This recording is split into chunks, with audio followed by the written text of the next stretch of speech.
ಸುಕೃತ ಜ್ಯೋತಿಷ್ಯ ಚಾನಲ್ ವೀಕ್ಷಣೆ ಮಾಡ್ತಾ ಇರೋ ಎಲ್ರಿಗೂ ನಮಸ್ಕಾರ. ದೇವರ ಅನುಗ್ರಹದಿಂದ ನಿಮ್ಮ ಮನಸ್ಸಿನ ಎಲ್ಲ ಆಸೆ ಆಕಾಂಕ್ಷೆಗಳು ಈಡೇರಲಿ ಅಂತ ನಾನು ಈ ಭಗವಂತನಲ್ಲಿ ಪ್ರಾರ್ಥಿಸ್ಕೊತೀನಿ. ಈ ದಿನ ಅತಿ ಮುಖ್ಯವಾದಂತಹ ವಿಚಾರದ ಬಗ್ಗೆ ಮಾತಾಡಕ್ಕೆ ಬಂದಿದ್ದೀನಿ. ಅದ್ಯಾವುದಪ್ಪ ಅಂದರೆ ಗುರು ಗೋಚಾರ.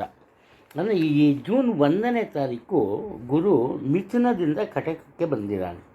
ಅಂದರೆ ಇಲ್ಲಿವರೆಗೂ ಕೆಲವರಿಗೆ ಅತಿ ಕಷ್ಟಕರ ದಿನಗಳಾಗಿತ್ತು. ಕಾರಣ ಏನಪ್ಪ ಅಂದರೆ ಗುರು ಮಿಥುನ ರಾಶಿಯಲ್ಲಿ ಸ್ವಲ್ಪ ಅಶಕ್ತನಾಗ್ತಾನೆ, ಅಷ್ಟೇನು ಶಕ್ತಿಯುತನಾಗಿರಲ್ಲ. ಅಂತಹ ಗುರು ತನ್ನ ಉಚ್ಚ ಕ್ಷೇತ್ರಕ್ಕೆ ಬರ್ತಾನೆ ಯಾವತ್ತು ಜೂನ್ 1ನೇ ತಾರೀಕು. ಅಲ್ಲಿಂದ ಎಲ್ಲಿವರೆಗೂ ಇಲ್ಲಿರ್ತಾನಪ್ಪ ಅಂದರೆ ಅಕ್ಟೋಬರ್ 31ನೇ ತಾರೀಕುವರೆಗೂ ಇರ್ತಾನೆ. ಈ ಅಕ್ಟೋಬರ್ 31ರಲ್ಲಿ ಮಧ್ಯಾಹ್ನದ ವೇಳೆಯಲ್ಲಿ ಈ ಗುರು ಸಿಂಹ ರಾಶಿಯನ್ನು ಪ್ರವೇಶ ಮಾಡ್ತಾನೆ. ಅಂದರೆ ಪೂರ್ತಿ ಅಲ್ಲೇ ಇರ್ತಾನೆ? ಖಂಡಿತ ಇಲ್ಲ. ತಿರ್ಗಾ ಮತ್ತೊಮ್ಮೆ ಜನವರಿ 24ನೇ ತಾರೀಕು ವಾಪಸ್ಸು ಕಟಕಕ್ಕೆ ಬರ್ತಾನೆ. ಅಂದರೆ ಇಲ್ಲಿ ಮುಖ್ಯವಾಗಿ ನಾವು ಗುರುವಿನಿಂದ ಉತ್ತಮ ಫಲಗಳನ್ನು ಪಡೆಯೋದಕ್ಕೆ ಸಾಧ್ಯ ಇದೆ. ಅಂದರೆ ಎಲ್ರಿಗೂ ಒಳ್ಳೆಯದೇ ಆಗುತ್ತಾ? ಖಂಡಿತವಾಗ್ಲೂ ಎಲ್ರಿಗೂ ಒಳ್ಳೆಯದಾಗುತ್ತೆ. ಈ ಶಾಸ್ತ್ರದ ಪ್ರಕಾರ ಈ ಗುರು ಧನುರ್ರಾಶಿಯಲ್ಲಿ, ಮೀನರಾಶಿಯಲ್ಲಿ ಮತ್ತು ಕಟಕ ರಾಶಿಯಲ್ಲಿ ಸಂಚಾರ ಮಾಡುವಂತಹ ವೇಳೆಯಲ್ಲಿ ಪ್ರತಿಯೊಬ್ಬರಿಗೂ ಗುರುಬಲದ ಒಂದು ಅನುಭವವಾಗುತ್ತೆ. ಕೆಲವರು ಜಾಸ್ತಿ ಇರುತ್ತೆ, ಕೆಲವರಿಗೆ ಕಮ್ಮಿ ಇರುತ್ತೆ ಅಷ್ಟೇ. ಅದು ಒಂದು ವಿಚಾರ. ಇನ್ನು ಮತ್ತೊಂದು ವಿಚಾರ ಏನಪ್ಪ ಅಂದರೆ, ಇವಾಗ ಈ ಚಕ್ರ ಖಾಲಿ ಇರೋ ಟೈಮಲ್ಲಿ ಮದುವೆ ಲಗ್ನ ಇಡಿಸೋವಂತಹ ಪರಿಸ್ಥಿತಿಗೆ ನಾವು ಬಂದ್ಬಿಟ್ಟಿದ್ದೀವಿ. ಆ ಕಾರಣದಿಂದ ಗುರುಬಲ ಇಲ್ಲ ಅಂತ ಭಯಪಡುವಂತಹ ಅವಶ್ಯಕತೆ ಇಲ್ಲ. ಕಾರಣ ಏನಪ್ಪ ಅಂದರೆ, ನಿಮ್ಮ ಧರ್ಮದ ನೀವು ಯಾರ ಮೇಲೆ ನಂಬಿಕೆ ಇಟ್ಟಿರ್ತೀರೋ ಆ ಗುರುವರರಿಂದ ನೀವು ಆಶೀರ್ವಾದವನ್ನು ತಗೊಂತು ಅಂದರೆ ಅದು ವಟುವಾಗಲಿ ಅಥವಾ ಹುಡುಗಿ ಆಗಲಿ ಖಂಡಿತವಾಗಲೂ ಅವರಿಗೆ ಗುರುಬಲ ದೊರಕತ್ತೆ. ಈ ಕಾರಣದಿಂದ ಅಷ್ಟು ಮಾತ್ರ ಅಲ್ಲ, ಜಾತಕದಲ್ಲೂ ಅಷ್ಟೇ ಕುಂಡಲಿಯಲ್ಲಿ ಗುರು ಒಳ್ಳೆಯ ಸ್ಥಾನದಲ್ಲಿದ್ದರೆ ಈ ಗುರುಬಲದ ಬಗ್ಗೆ ಜಾಸ್ತಿ ತಲೆ ಕೆಡಿಸ್ಕೊಂಬೋದು ಬೇಡ. ಎಲ್ಲೋ ಒಂದು ಸ್ವಲ್ಪ ಅಲ್ಪ ಪ್ರಮಾಣದ ಸ್ವಲ್ಪ ತೊಂದರೆಗಳು ಉಂಟಾಗ್ಬೋದಷ್ಟೆ. ಯಾರೂ ಸಫರ್ ಮಾಡಲ್ಲ. ಗುರುವಿನಿಂದ ನಾವು ಒಳ್ಳೆಯದನ್ನೇ ನಿರೀಕ್ಷೆ ಮಾಡಬಹುದು. ಕಾರಣ ಏನಪ್ಪ ಅಂದರೆ, ನಾವು ಸಾಮಾನ್ಯವಾಗಿ ಈ ಜನಜನಿತವಾಗಿರುವಂತಹ ಒಂದು ಮಾತಿದೆ, ಗುರು ಅಂದರೆ ತ್ರಿಮೂರ್ತಿಗಳ ಸ್ವರೂಪ ಅಂತ. ಅದರಿಂದ ಗುರುವಿನ ಗುಲಾಮನಾಗದ ತನಕ ದೊರೆಯದನ್ನ ಮುಕುತಿ ಅಂತ. ಮುಕುತಿ ಅಂದರೆ ಸತ್ತೋಗೋದು ಅನ್ನೋ ಒಂದೇ ಅರ್ಥ ಅಂತ ತಗೋಬೇಡಿ. ನಮ್ಮಲ್ಲಿರೋ ಕೆಟ್ಟತನಕ್ಕೆ ಮುಕ್ತಿ ಸಿಗ್ಬೋದು, ನಮ್ಮಲ್ಲಿರೋ ಆ ಒಂದು ಅಂಧಕಾರಕ್ಕೆ ಮುಕ್ತಿ ಸಿಗ್ಬೋದು. ಯಾರೋ ಬಗ್ಗೆ ನಾವು ತಪ್ಪಾಗಿ ಗ್ರಹಿಸಿರ್ತೀವಿ, ತಪ್ಪಾಗಿ ತಿಳ್ಕೊಂಡಿರ್ತೀವಿ. ಅವ್ರ ಬಗ್ಗೆ ಒಂದು ಒಳ್ಳೆಯ ಭಾವನೆ ಮೂಡ್ಬೋದು. ಈ ರೀತಿ ನಮ್ಮ ಮನಸ್ಸು ಹೇಗಿರುತ್ತೋ ಆ ರೀತಿ ಈ ಗುರುವಿನಿಂದ ಫಲಗಳು ಸಿಗುತ್ತೆ. ಯದ್ಭಾವಂ ತದ್ಭವತಿ. ಇದನ್ನೇ ನಾವು ಕನ್ನಡದಲ್ಲಿ ಮನಸ್ಸಿನಂತೆ ಮಹಾದೇವ ಅಂತ ಹೇಳೋದು, ಆಯಿತಾ? ಆದ್ದರಿಂದ ಒಳ್ಳೆಯದನ್ನೇ ನಾವು ಯೋಚನೆ ಮಾಡೋಣ. ಖಂಡಿತ ಗುರುವಿನಿಂದ ಒಳ್ಳೆಯ ಫಲಗಳನ್ನೇ ಸಿಗುತ್ತೆ. ಆದರೂ ಕೂಡ ಜ್ಯೋತಿಷ್ಯದ ಅನುಸಾರವಾಗಿ ನಾನು ABC ಅಂತ 3 ಕ್ಯಾಟಗರಿ ಮಾಡಿದ್ದೀನಿ. ಹಾಗೆ ಹೇಳಿನಿ, ಎಲ್ರಿಗೂ ಒಳ್ಳೆಯದೇ ಮಾಡ್ತೇನೆ ಗುರು ಅಂತ. ಅಂದರೆ ಇದು ತುಂಬ ಒಳ್ಳೆಯದು ಯಾರಿಗಪ್ಪ ಆಗುತ್ತೆ ಅಂದರೆ, ಮಿಥುನ ರಾಶಿ, ಕನ್ಯಾ ರಾಶಿ, ವೃಶ್ಚಿಕ ರಾಶಿ, ಮಕರ ರಾಶಿ ಮತ್ತು ಮೀನರಾಶಿ. ಅದರಲ್ಲೂ ಈ ಮಿಥುನ ಮತ್ತು ಕನ್ಯಾ ರಾಶಿಯವರಿಗೆ ಹಣಕಾಸಿನ ಮುಗ್ಗಟ್ಟು ಕಡಿಮೆ ಆಗುತ್ತೆ. ವೃಶ್ಚಿಕ ರಾಶಿಯವರು ಯಾವುದೇ ಒಂದು ಕೆಲಸ ಕಾರ್ಯಗಳಿಗೆ ಕೈ ಹಾಕಿದರೂ ಕೂಡ ಸುಗಮವಾಗಿ ನಡೀತಾ ಹೋಗುತ್ತೆ. ಮಕರ ರಾಶಿಯವರು ಬೇರೆಯವರ ಸಹಾಯದಿಂದ ತಮ್ಮೆಲ್ಲ ಕೆಲಸ ಕಾರ್ಯಗಳಲ್ಲಿ ಯಶಸ್ಸನ್ನು ಕಾಣ್ತಾರೆ. ಮೀನರಾಶಿಯವರು ಏನು ಮಾಡ್ತಾರೆ, ಒಂದು ದೇವರ ಪೂಜೆ ಪುನಸ್ಕಾರಗಳ ಮುಖಾಂತರ ತಮ್ಮ ಮನಸ್ಸಿನ ಎಲ್ಲ ಇಚ್ಛೆಗಳನ್ನು ನಿರೀಕ್ಷೆಗಳನ್ನು ನಿಜವಾಗಿಸ್ಕೊತಾ ಹೋಗ್ತಾರೆ. ಅದು ಇನ್ನು ಅದಕ್ಕಿಂತ ಪರವಾಗಿಲ್ಲ ಯಾವುದಪ್ಪ ಅಂದರೆ 2 ರಾಶಿಗಳು, ಒಂದು ಮೇಷ ಮತ್ತು ತುಲ. ಕಾರಣ ಏನಪ್ಪ ಅಂದರೆ, ಮೇಷಕ್ಕೆ ಈ ಗುರು ಏನಪ್ಪ ಆಗ್ತಾನೆ ಅಂದರೆ, ಈ 9ನೇ ಮನೆ ಅಧಿಪತಿ ಆಗ್ತಾನೆ. 9ರ ಅಧಿಪತಿ ಬಂದು ಯಾವಾಗ ಈ 4ರಲ್ಲಿ ಕೂತ್ಕೋತಾನೆ, ಇವರ ಅದೃಷ್ಟ ಸಹ ಇವರ ಬೆಂಬಲಕ್ಕೆ ಬರುತ್ತೆ. ಆದರೆ ಇವರು ಗುರುಗಳ ಪೂಜೆಯನ್ನು ಮಾಡಬೇಕು. ಯಾವ ಗುರುಗಳ ಪೂಜೆಯನ್ನು ಮಾಡಬೇಕು? ನಿಮ್ಗೆ ಯಾರನ್ನು ನಂಬಿಕೆ ಇದೆಯೋ ಅವರನ್ನು ಮಾಡಬೇಕು. ಇಲ್ಲ ಶ್ರೀ ದತ್ತಾತ್ರೇಯ ಗುರುಗಳ ಪೂಜೆಯನ್ನು ಮಾಡಿ. ಕಾರಣ ಏನಪ್ಪ ಅಂದರೆ ಅವರು ಅವಧೂತರು. ಆದ್ದರಿಂದ ಅವಧೂತರಿಗೆ ಯಾವತ್ತೂ ಅಂತ್ಯ ಅನ್ನೋದಿರಲ್ಲ. ದತ್ತಾತ್ರೇಯ ಸ್ವಾಮಿಗೆ ಪೂಜೆ ಮಾಡೋದು ಖಂಡಿತ ಒಳ್ಳೆಯದಾಗ್ತಾ ಹೋಗುತ್ತೆ. ಇನ್ನು ತುಲಾರಾಶಿಯವರು, ಈ ತುಲಾರಾಶಿಯವರಿಗೆ 10ನೇ ಮನೆಯಲ್ಲಿ ಗುರು ಬರ್ತಾನೆ. ಆದರೂ ಕೂಡ 2ನೇ ಮನೆಯನ್ನು ನೋಡ್ತಾನೆ, 6ನೇ ಮನೆಯನ್ನು ನೋಡ್ತಾನೆ ಗುರು. ಇದರಿಂದ ಇವರ ಸರ್ವಿಸ್, ಕೆರಿಯರ್ ಪಾರ್ಟ್ ಅದು ಒಳ್ಳೆಯದಾಗುತ್ತೆ. ಮಾತುಕತೆಯ ಮೇಲೆ ನಿಗಾವನ್ನು ಇಡಬೇಕು ತುಲಾರಾಶಿಯವರು. ಇವರು ಮಾತಿನಿಂದ ಜನನ ಗೆಲ್ತು ಅಂದರೆ ಇವರ ಜೀವನದಲ್ಲಿ ಪ್ರತಿಯೊಂದು ವಿಚಾರದಲ್ಲೂ ಒಳ್ಳೆಯದನ್ನೇ ಖಂಡಿತವಾಗ್ಲೂ ಬಯಸ್ತಾ ಹೋಗೋದು, ಅದರಲ್ಲಿ ಯಾವುದೇ ಒಂದು ಸಂಶಯ ಅನ್ನೋದು ಬೇಡ. ಇದು ಇನ್ನು ಕೊನೆಯದಾಗಿ, ಪರವಾಗಿಲ್ಲಪ್ಪ ಹೇಗೋ ಹೇಳ್ತೀವಲ್ಲ ನಾವು ಬಿಸಿನೀರಿಗೆ ತಣ್ಣೀರು ಅಂತ, ಆ ಥರ ಯಾರಿಗಿರುತ್ತಪ್ಪ ಅಂದರೆ ವೃಷಭ ರಾಶಿ, ಕಟಕ ರಾಶಿ, ಸಿಂಹ ರಾಶಿ, ಧನುರ್ರಾಶಿ, ಕುಂಭರಾಶಿ. ಇಲ್ಲಿ ಈ ಗುರುವಿನ ಫಲ ಒಳ್ಳೆಯ ರೀತಿಯಲ್ಲಿ ಪಡಿಬೇಕು ಅಂದರೆ ಅವರು ಮಾಡುವಂತಹ ಕೆಲಸ ಕಾರ್ಯಗಳನ್ನು ಅದರ ಮೇಲೆ ಡಿಪೆಂಡ್ ಆಗಿರುತ್ತೆ. ಆ ಥರ ಪಡಬಾರ್ದು. ಅದರಲ್ಲೂ ಮುಖ್ಯವಾಗಿ ಇದರಲ್ಲಿ ವೃಷಭ ರಾಶಿಯವರಿಗೆ ಹಠ ಇರಬಾರ್ದು, ಕಟಕ ರಾಶಿಯವರಿಗೆ ಈ ಆತುರ ಇರಬಾರ್ದು, ಸಿಂಹ ರಾಶಿಯವರಿಗೆ ಅತಿಯಾದಂತಹ ಆತ್ಮಾಭಿಮಾನ ಇರಬಾರ್ದು, ಧನುರ್ರಾಶಿಯವರಿಗೆ ಒಂದು ಸ್ಥಿರವಾದಂತಹ ಮನಸ್ಸಿರಬೇಕು. ಕುಂಭರಾಶಿಯವರು ತಮ್ಮ ಮನಸ್ಸಿನ ಭಾವನೆಗಳನ್ನು ಮುಚ್ಚಿಡ್ದಿರ, ಮನಸ್ಸಿನ ಆಸೆ ಆಕಾಂಕ್ಷೆಗಳನ್ನು ಹಾಗೆ ಅದು ಮುರಿದಿರ ಬೇರೆಯವರ ಜೊತೆ ಮಾತುಕತೆ ಆಡಿದ್ರೆ ಖಂಡಿತವಾಗ್ಲೂ ಒಳ್ಳೆಯದಾಗುತ್ತೆ. ಯಾವುದೇ ರೀತಿಯ ತೊಂದರೆ ಇದರಲ್ಲಿ ಉಂಟಾಗಲ್ಲ. ಇದು ಮುಖ್ಯವಾದಂತಹ ವಿಚಾರ. ಇನ್ನು ಪ್ರತಿಯೊಂದು ರಾಶಿಯ ವಿಚಾರದಲ್ಲೂ ಯಾವ ರೀತಿ ಫಲಗಳು ಸಿಗುತ್ತೆ ಅಂತ ಸ್ವಲ್ಪ ಅದರ ಕಡೆ ಗಮನವನ್ನು ಕೊಡೋಣ. ಎಲ್ಲರಿಗೂ ಒಳ್ಳೆಯದಾಗತ್ತೆ. ನನ್ನ ನಂಬಿಕೆ ಒಂದೇ, ಎಲ್ಲಿವರೆಗೂ ನಾವು ಒಬ್ಬರಿಗೆ ಒಳ್ಳೆಯದನ್ನು ಮಾಡಿಸಿವೋ, ಒಳ್ಳೆಯದನ್ನು ಕೋರ್ತೀವೋ ಅಲ್ಲಿವರೆಗೂ ದೇವರು ಯಾವುದೋ ಒಂದು ರೂಪದಲ್ಲಿ ಬಂದು ನಮಗೆ ಸಹಾಯ ಮಾಡ್ತಾನೆ. ಖಂಡಿತ ದೇವರು ತನ್ನ ನಿಜ ಸ್ವರೂಪದಲ್ಲಿ ಬರಲ್ಲ. ಇವಾಗ ಯಾರಿಗೋ ಆಕ್ಸಿಡೆಂಟ್ ಆಗಿಬಿಟ್ಟಿರುತ್ತೆ. ಆಕ್ಸಿಡೆಂಟ್ ಆದೋ ಮನೆಯವರೆಲ್ಲ ಎಲ್ಲೋ ಇರ್ತಾರೆ, ಯಾವುದೋ ಒಂದು ಫಂಕ್ಷನಲ್ಲಿ ಇರ್ತಾರೆ ಅನ್ಕೋಣ, ಅವರ ಹಬ್ಬದ ಊಟವನ್ನು ಮಾಡ್ತಿರ್ತಾರೆ, ಮದುವೆ ಊಟ ಮಾಡ್ತಿರ್ತಾರೆ. ಇವ್ರು ಆಕ್ಸಿಡೆಂಟ್ ಆಗಿಬಿಟ್ಟಿರುತ್ತೆ. ಇವನ್ನ ಕಾಪಾಡೋದು ಯಾರು? ದಾರಿ ಹೋಗರು ಯಾರೋ ಆ ರೋಡಿನಲ್ಲಿ ಹೋಗ್ತಾ ಇರೋರು ಬಂದು ಇವ್ರನ್ನ ಕಾಪಾಡ್ತಾರೆ. ಆ ಕ್ಷಣಕ್ಕೆ ಇವರ ಪಾಲಿಗೆ ದೇವರು ಯಾರಪ್ಪ ಅಂದರೆ ಅವರೇ, ದೈವಂ ಮಾನುಷ ರೂಪೇಣ. ಇದೇ ಕಾರಣದಿಂದ ಒಂದೇ ಒಂದು ಎಲ್ಲರಲ್ಲೂ ಒಂದು ಮನವಿಯನ್ನು ಮಾಡ್ಕೊತೀನಿ, ಯಾರಿಗೂ ಶಾಪ ಹಾಕಕ್ಕೆ ಹೋಗಬೇಡಿ. ಹಾಗೆಯೇ ಯಾರ ಶಾಪಕ್ಕೂ ಬಲಿಯಾಗಬೇಡಿ. ಒಂದೇ ಒಂದು ನೆನಪಲ್ಲಿ ಇಟ್ಕೊಳ್ಳಿ. ನಾನು ನನ್ನ ಬಳಿ ಜ್ಯೋತಿಷ್ಯ ಕೇಳಕ್ಕೆ ಬರೋರಿಗೆ, ನಮ್ಮ ಆತ್ಮೀಯರಿಗೆ ನಾನು ಈ ಮಾತನ್ನು ಹೇಳ್ತಾ ಇರ್ತೀನಿ. ಒಬ್ಬ ಗಂಡಸು ತಪ್ಪು ಮಾಡಿದರೆ ಜನ ಏನು ಮಾಡ್ತಾರೆ, ಹೆಂಡತಿ ಮಕ್ಕಳಿಗೆ ಶಾಪವನ್ನು ಹಾಕ್ತಾರೆ. ಅದೇ ಒಂದು ಹೆಣ್ಣು ತಪ್ಪು ಮಾಡಿದರೆ ಗಂಡ ಮಕ್ಕಳಿಗೆ ಶಾಪ ಹಾಕ್ತಾರೆ. ಅದೇ ಮಕ್ಕಳು ತಪ್ಪು ಮಾಡಿದರೆ ತಂದೆ ತಾಯಿಗೆ ಶಾಪ ಹಾಕ್ತಾರೆ. ಈ ಕಾರಣದಿಂದ ನಮ್ಮ ತಪ್ಪಿನಿಂದ ಇಡೀ ಕುಟುಂಬ ಕಷ್ಟವನ್ನು ಅನುಭವಿಸಬೇಕಾಗತ್ತೆ, ಮರಿಬೇಡಿ. ಆದ್ದರಿಂದ ಎಲ್ಲರಿಗೂ ಒಳ್ಳೆಯದೇ ಮಾಡ್ತಾ ಹೋಗೋಣ. ಸಾಧ್ಯ ಆದರೆ ಎಲ್ಲ ಹೋದರೆ ಕೆಟ್ಟದಂತೂ ಮಾಡೋದು ಬೇಡ. ಇದು ವಿಧಿ ನಿಯಮ. ನಮಸ್ಕಾರ. ಮೇಷರಾಶಿಯಲ್ಲಿ ಹುಟ್ಟಿರೋರು, ನಾನು ಆಗಲೇ ಹೇಳಿದ್ದೀನಿ, ಇವರು ಒಂದು ರೀತಿ ಅದೃಷ್ಟದ ಮೇಲೆ ನಂಬಿಕೆಯನ್ನು ಇಡಬೇಕಾಗತ್ತೆ. ಒಂದು. ಎರಡನೇದು, ಇವರ ಜೀವನದಲ್ಲಿ ಅನಿರೀಕ್ಷಿತ ಘಟನೆಗಳು ಸಂಭವಿಸುತ್ತೆ. ಮೂರನೇದು, ಇವರ ತಪ್ಪಿನಿಂದ ಮಾತ್ರ ಇವರು ಸ್ವಲ್ಪ ಕಷ್ಟಕ್ಕೆ ಒಳಗಾಗ್ತಾರೆ. ಉದಾಹರಣೆಗೆ ಹಣಕಾಸಿನ ವಿಚಾರನೆ ತಗೊಂಬೋಣ. ಕೈಲಿ ಹಣ ಇದ್ದಾಗ ಇವರು ಸ್ವಲ್ಪ ಉಳಿಸೋದು ತುಂಬ ಒಳ್ಳೆಯದು. ಅದನ್ನೇ ದುಡುಕ್ಬಿಟ್ಟು ನಾಳೆ ಹಣ ಬರುತ್ತೆ, ನಾಳೆ ತಿರ್ಗಾ ಬರುತ್ತೆ, ಯಾರೋ ಹೇಳಿರ್ತಾರೆ ಕೊಡಬೇಕಾಗತ್ತೆ ಇವ್ರಿಗೆ, ನಿಂಗೆ ಯಾಕೆ ನಾನು ನಾಳೆ ಕೊಟ್ಬಿಡ್ತೀನಿ ಬಿಡು ಅಂತ. ಇವ್ರು ಏನು ಮಾಡ್ತಾರೆ, ನಾಳೆ ಅವ್ನು ಕೊಡ್ತಾನಲ್ಲ ಅಂದ್ಬಿಟ್ಟು ಇವ್ರ ಹತ್ರ ಹಣ ಎಲ್ಲ ಖರ್ಚು ಮಾಡಿಬಿಡ್ತಾರೆ. ಇದನ್ನು ಉದಾಹರಣೆ ಅಷ್ಟೇ, ಪ್ರತಿಯೊಂದು ವಿಚಾರದಲ್ಲಿ ಇದೇ ಆಗೋದು. ಏನು ಮಾಡ್ತಾರೆ, ಅವನಿಗೂ ದುಡ್ಡು ಇವ್ರಿಗೆ ವಾಪಸ್ ಕೊಡೋಕ್ಕಾಗಲ್ಲ, ಇವ್ರು ಕಷ್ಟಕ್ಕೆ ಸಿಕ್ಕಾಗ್ತಾರೆ. ಅಂದರೆ ಇವರದೇ ಆದ ತಪ್ಪಿಗೆ ಇವರು ತೊಂದರೆಯನ್ನು ಅನುಭವಿಸ್ತಾರೆ. ಅದನ್ನು ಮರಿಬಾರ್ದು. ಇದ್ದಷ್ಟು ಮೇಷರಾಶಿಯವರಿಗೆ ಒಳ್ಳೆಯದು. ಹಾಗಾದರೆ ಯಾವ ರೀತಿ ಒಳ್ಳೆಯದಾಗುತ್ತೆ ಅಂದರೆ, ಮನೆಯ ವಿಚಾರದಲ್ಲಿ ಒಳ್ಳೆಯದಾಗುತ್ತೆ. ಇವಾಗ ಹೊಸ ಮನೆ ತಗೋಬೇಕು ಅಂತಿರ್ತಾರೆ, ಅಥವಾ ಮನೆ ಬದಲಾಯಿಸಬೇಕು ಅಂತಿರ್ತಾರೆ, ಅದು ಸಾಧ್ಯ ಆಗುತ್ತೆ. ಅನಿರೀಕ್ಷಿತ ಧನಲಾಭ ಇದೆ. ಹೊಸ ವಾಹನವನ್ನು ಕೊಳ್ಳುವಂತಹ ಸಾಧ್ಯತೆ ಇದೆ. ಕುಟುಂಬದಲ್ಲಿ ಇಲ್ಲಿಯವರೆಗೂ ಇದ್ದ ಒಂದು ವಾದ ವಿವಾದ, ಬೇಸರ ಇವೆಲ್ಲ ಮರೆಯಾಗಿ ದಂಪತಿಗಳ ನಡುವೆ ಮತ್ತು ಇತರ ಸದಸ್ಯರ ನಡುವೆ ಉತ್ತಮ ಬಾಂಧವ್ಯ ಬರುತ್ತೆ. ಹಾಗೆಯೇ ಇವರಿಗೆ ಸಂಬಂಧಪಟ್ಟಂತಹ ಅಥವಾ ಮನೆತನಕ್ಕೆ ಸಂಬಂಧಪಟ್ಟಂತಹ ಈ ಜೀರ್ಣೋದ್ಧಾರ ಕಾರ್ಯಕ್ರಮ, ಅಂದರೆ ಮನೆ ಆಗ್ಬೋದು, ದೇವಸ್ಥಾನ ಆಗ್ಬೋದು, ಅದನ್ನು ಜೀರ್ಣೋದ್ಧಾರಕ್ಕೆ ಇವರು ಸಹಾಯ ಮಾಡ್ತಾರೆ.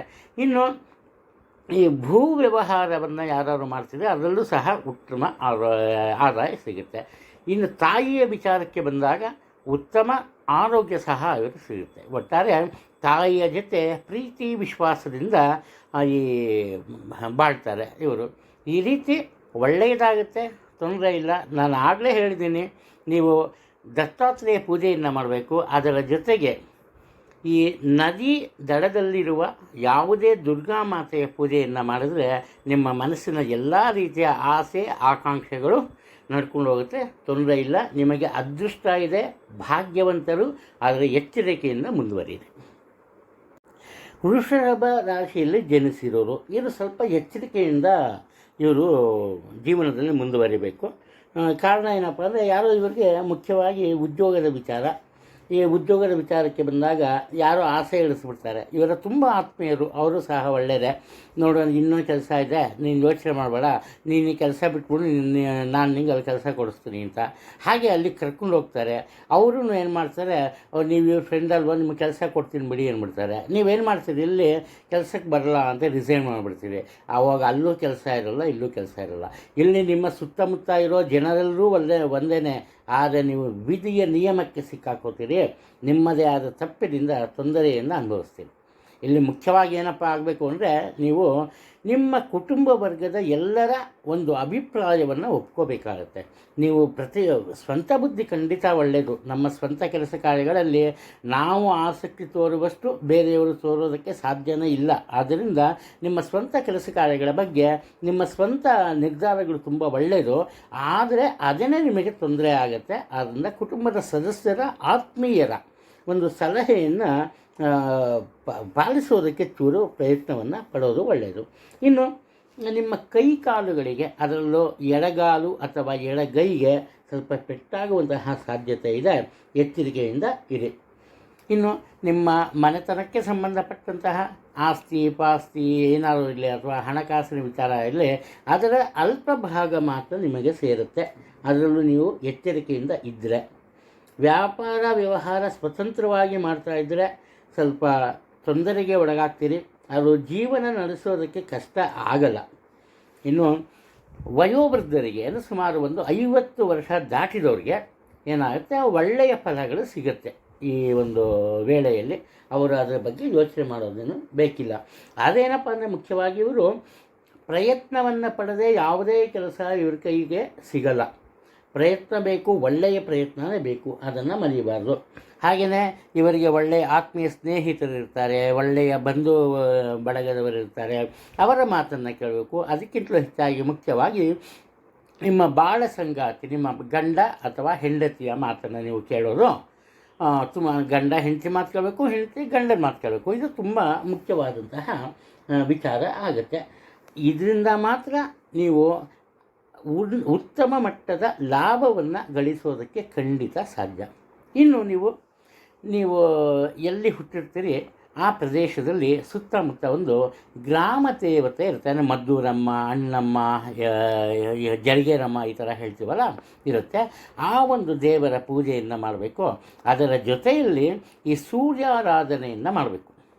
ಅಂದರೆ ನೀವು 10 ಗಂಟೆಗೆ ಎದ್ಬಿಟ್ಟು ಸೂರ್ಯನಿಗೆ ನಮಸ್ಕಾರ ಮಾಡಿದ್ರೆ ಏನೂ ಪ್ರಯೋಜನ ಇಲ್ಲ. ಇನ್ನು ಸೂರ್ಯ ಅರುಣೋದಯ ಕಾಲ ಅಂತ ಕರಿತೀವಿ. ಆ ಅರುಣೋದಯ ಕಾಲದಲ್ಲಿ ಪೂರ್ವ ದಿಕ್ಕಿಗೆ ತಿರುಗಿ ಸೂರ್ಯನಿಗೆ ನಮಸ್ಕಾರ ಮಾಡಬೇಕು.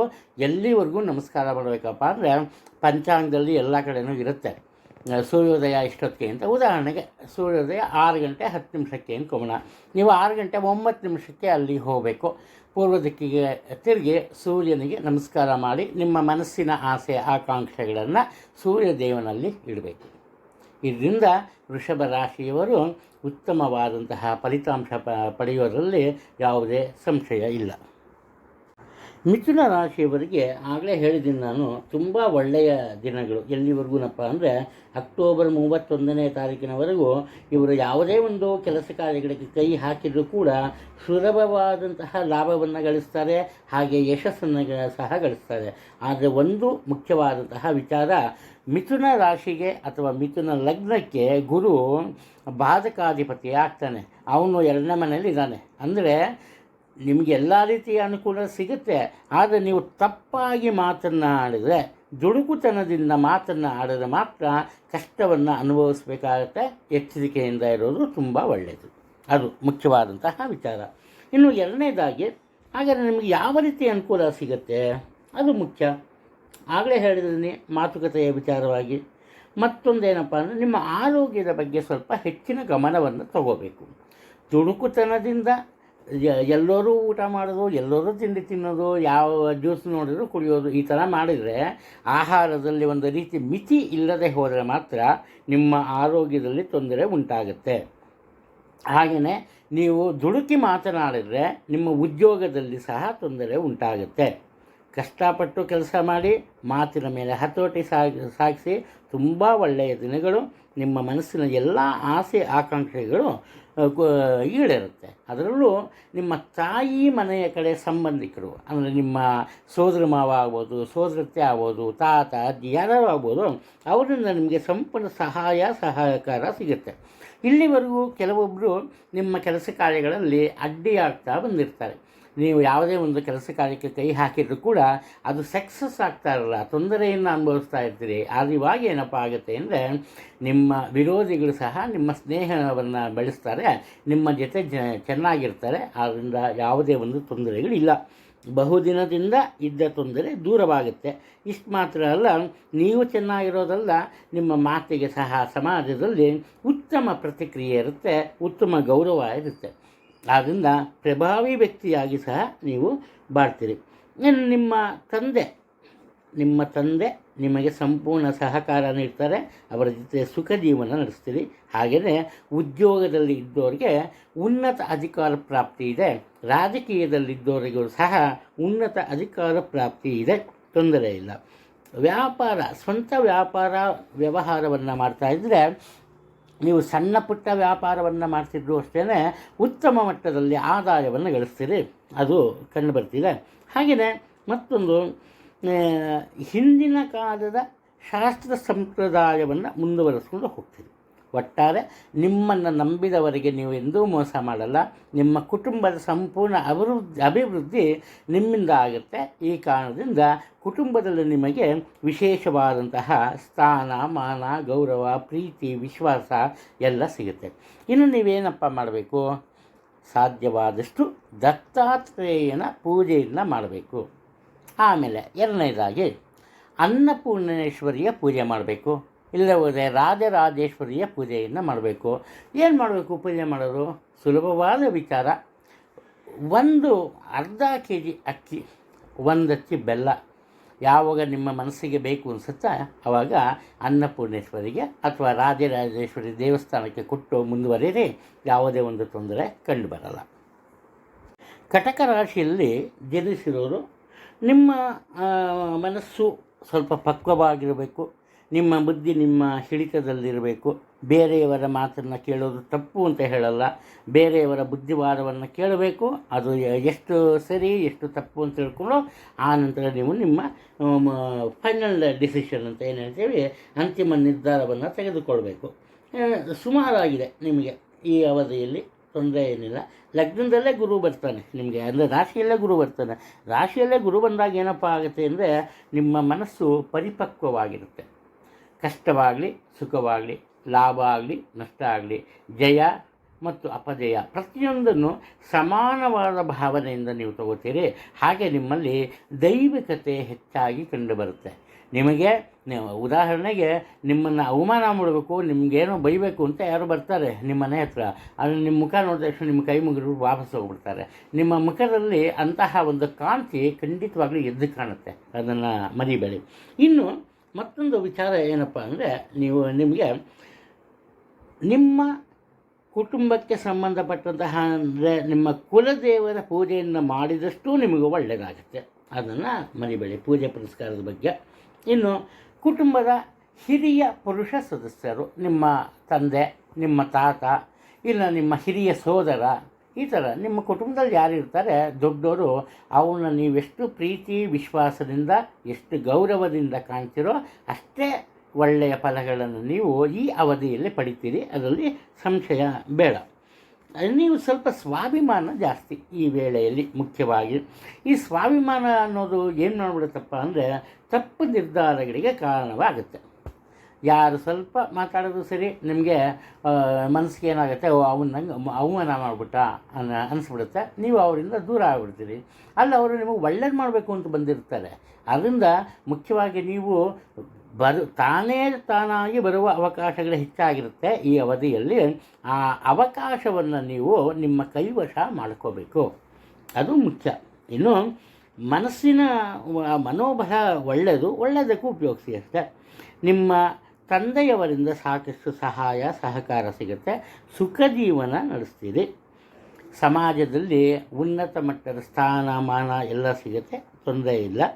ಅಂದರೆ ನಿಮ್ಮ ಮಕ್ಕಳ ವಿಚಾರದಲ್ಲಿ ಸ್ವಲ್ಪ ಅನಾವಶ್ಯಕವಾದಂತಹ ಚಿಂತೆ ನಿಮ್ಮಲ್ಲಿ ಇರುತ್ತೆ, ಅದನ್ನೇನು ಮಾಡೋಕ್ಕಾಗಲ್ಲ. ಹಾಗೆಯೇ ಈ ಧಾರ್ಮಿಕ ಕ್ರಿಯಾವಿಧಿಗಳಲ್ಲಿ ಹೆಚ್ಚಿನ ಆಸಕ್ತಿಯನ್ನು ನೀವು ತೋರಿಸ್ತೀರಿ, ಇದು ಮುಖ್ಯವಾದಂತಹ ವಿಚಾರ. ಒಟ್ಟಾರೆ ದೈವಿಕ ಶಕ್ತಿಯ ಪ್ರಭಾವ ನಿಮ್ಮ ಮೇಲೆ ಇರುತ್ತೆ. ಇದಿದ್ದರೆ ನೀವು ಯಾವುದೇ ಒಂದು ಸಂಘ ಸಂಸ್ಥೆಯ ವ್ಯವಸ್ಥಾಪಕರಾಗಿದ್ದಲ್ಲಿ ಸ್ವಲ್ಪ ಸಮಸ್ಯೆಗಳು ಎದುರಾಗುತ್ತೆ, ಎಚ್ಚರಿಕೆಯಿಂದ ಮುಂದುವರಿರಿ.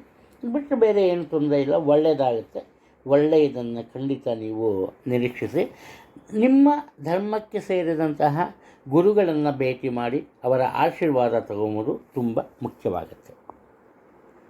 ಸಿಂಹರಾಶಿಯಲ್ಲಿ ಜನಿಸಿರೋರು, ಇವರ ಜೀವನದಲ್ಲೂ ಸಹ ಸ್ವಲ್ಪ ಮಧ್ಯಮ ಮಟ್ಟದ ಒಂದು ಫಲಗಳು ಸಿಗುತ್ತೆ ಈ ಗುರುವಿನ ಗೋಚಾರದಿಂದ. ಅತಿ ಮುಖ್ಯವಾದಂತಹ ವಿಚಾರ ಏನಪ್ಪ ಅಂದರೆ, ಇವರು ಮಾಡೋ ತಪ್ಪು